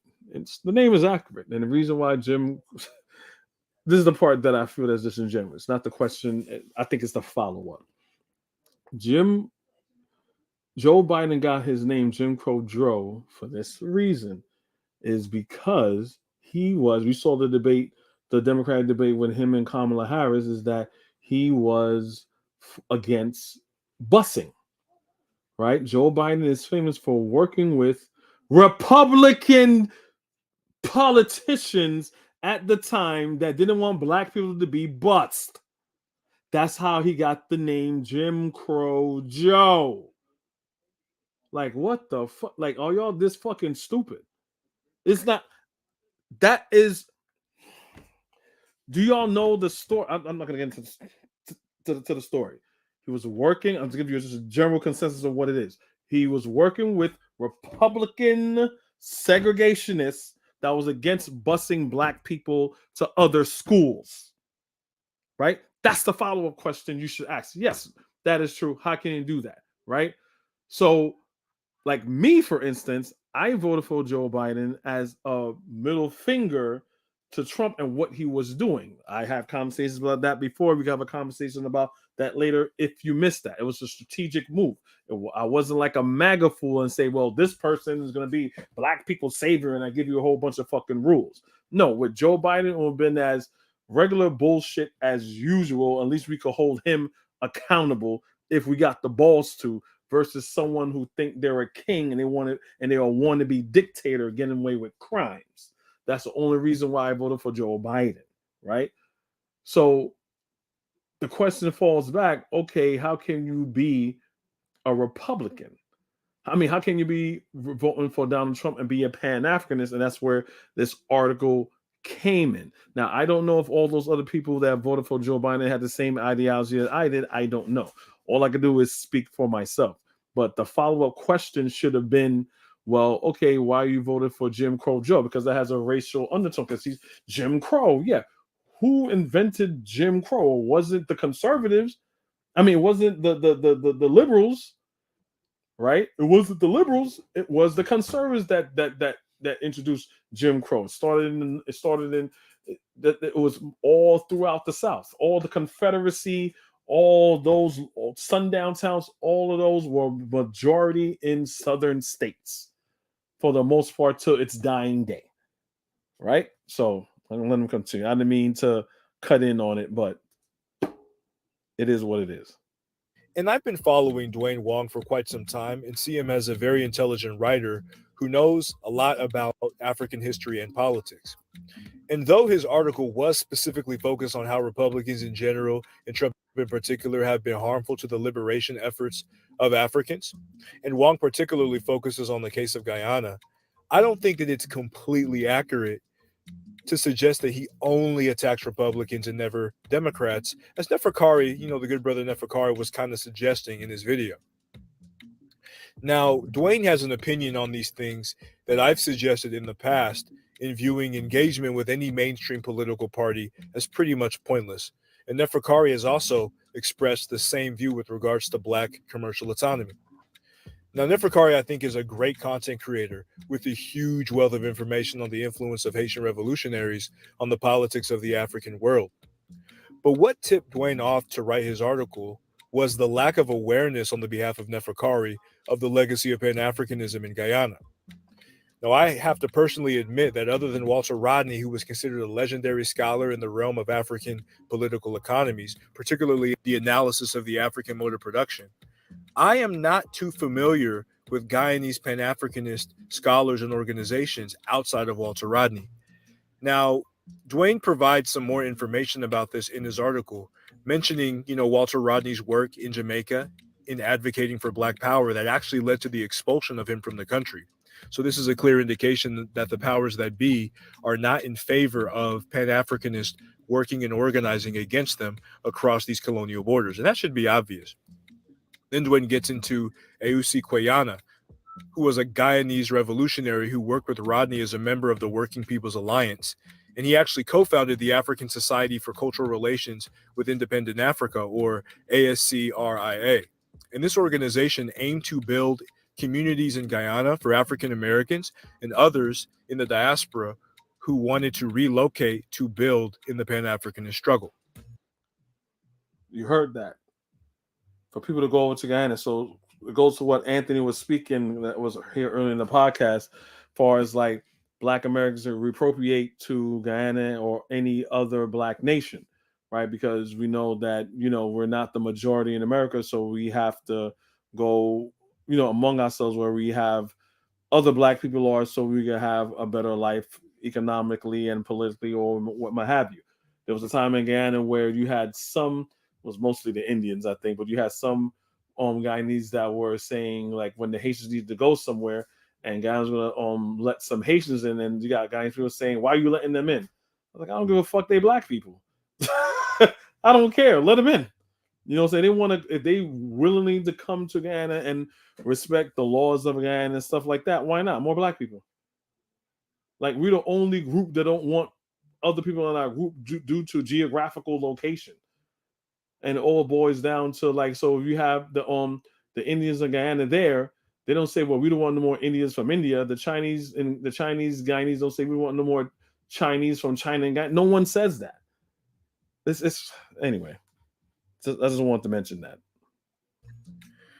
Then we have T. Ras Makonnen, a Guyanese-born Ethiopian Pan-Africanist who worked with Kwame Nkrumah's government in Ghana and was also mentioned by Malcolm X in his autobiography.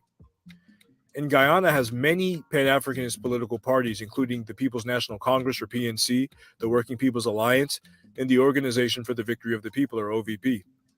Forbes Burnham, the founder of the PNC, supported numerous liberation struggles in Africa, and the party's flag.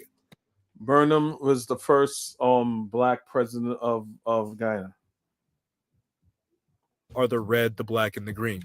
Now, this is fascinating stuff that I was completely unaware of, and many of y'all out there were completely unaware of.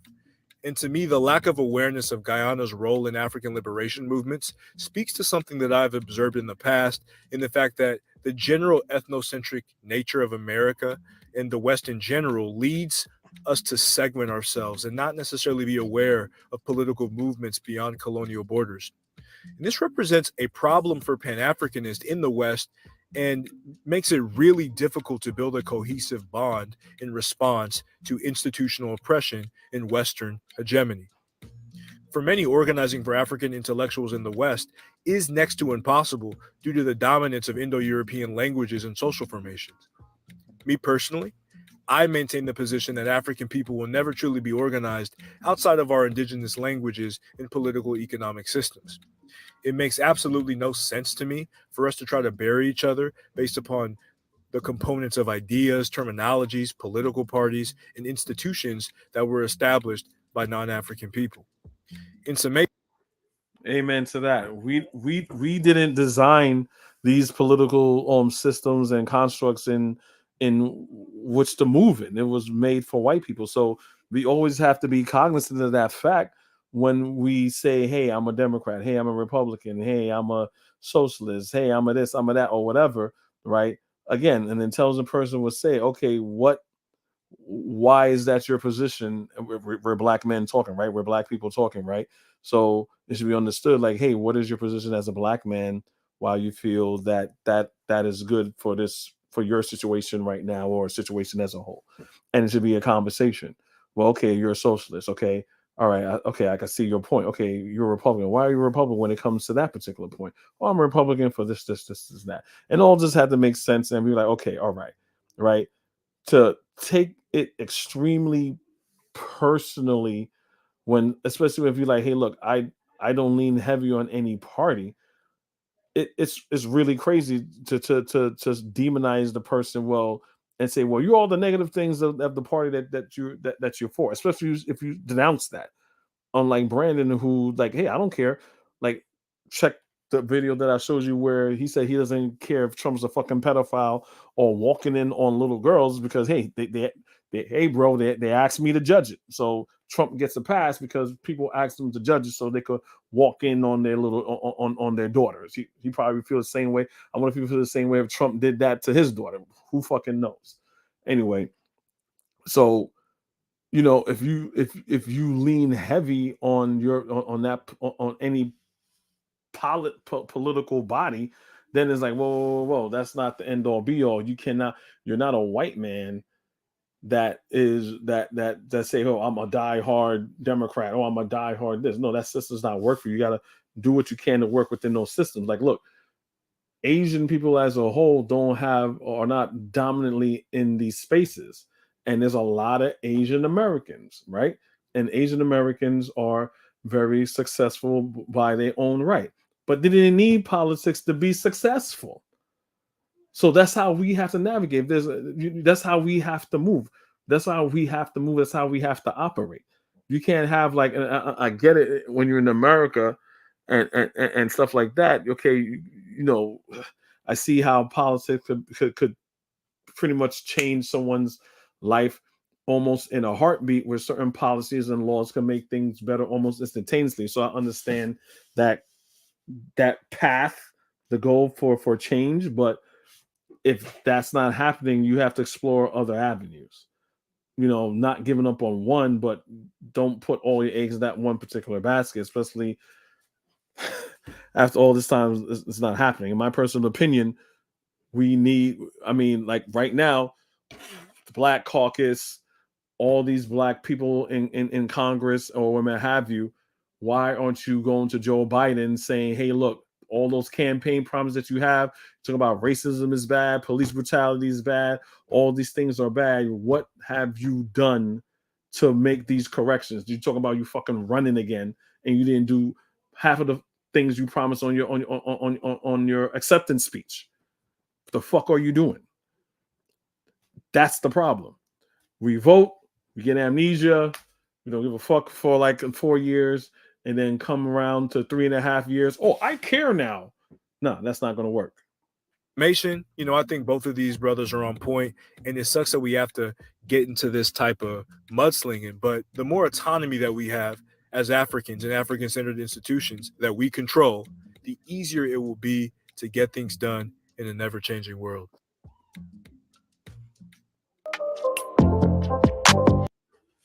Yeah, check the brother out, please. Subscribe to his YouTube channel. He has a lot of good information about African culture and just everything African that I really love and appreciate. Real Pan-African. It's not this bootleg bitch ass Negro that we got here that has Pan-Africanism on it when he's just really a MAGA bot.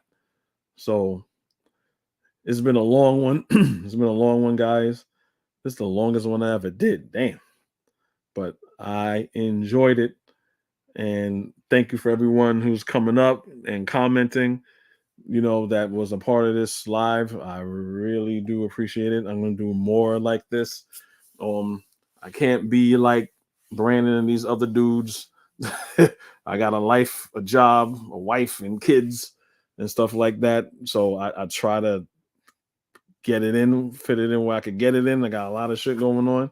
You know what I'm saying? If you're a family man, you don't got time like that, because you gotta raise your kids and stuff like that. You don't have to worry about, oh, my kids are groomers in there. Be a fucking parent and control what your kids is doing and what your kids know. Then you got to worry about. We're not talking like 3-year-olds and 2-year-olds. Especially if your kids as a teenager, you should be having that talk with your kids about the birds and the bees and shit like that. But if you let the state raise your kids and stuff like that, oh, what the teacher's gonna teach, and you're not part of the PTA or and meeting and things like that, as far as you have some type of control of what's going on, then yeah, I'll be scared too if I was a no shit parent and I just let the education system raise my kids. I'll be like, oh, what they're gonna teach my kids? No, it's what you teach your kids at the end of the day, what you teaching them in the house. So when you send them outside, right, they know what's what. They know what dangers are. They know what the bullshit is. And also teach your children how to think, not what to think. Right? Always teach my children what to think, because especially when they say, "Oh yeah, I don't agree with that," because blah, blah, blah, blah. I was like, "You don't? Yeah, Dad, because you said it." I'm like, "Okay, that's what I said, but do you know that for yourself? Learn for yourself." That's how you teach your children how to think. When they learn something for themselves, it's different. It's like when someone gives you money, yo, can I hold me a 20? Especially kids that, because my 2 eldest children, they work, right? So it's different. They feel it's a lot different when you give them money and when they work for themselves. They conserve more. They're like, hey, why don't you just pay for that? Nah, that's like $15, Dad. Like, okay, it's only $15. I'll go pay for it. Nah, I ain't trying to spend my money. Oh, you ain't trying to spend your money. Okay, they're a lot smarter with it. You appreciate it more. It's different. So learning for yourself and earning for yourself is different from someone spoon feeding you, right? So anyway, guys, thank you all for watching. I really do appreciate everything. Remember to like and share this video. Subscribe if you're not subscribed. Please like, share, and subscribe the video. Comment away what you want me to talk about. Anthony Naps, whatever you want me to talk about or discuss. I mean, I got a couple topics here too as well. But anything else you want me to discuss, let me know in the comments what y'all think about it. Again, peace. And I'm gonna try to see if I can do another video. Let's say on Thursday. I should probably make Thursday just a weekly thing of every, just doing a show weekly, because I kind of got to get like a timetable down. But my life is so crazy with, life. But I'm going to try to do every Thursday. I'm going to probably let y'all know. All right. Thanks, everybody, and be safe. I say, Hotep. Peace.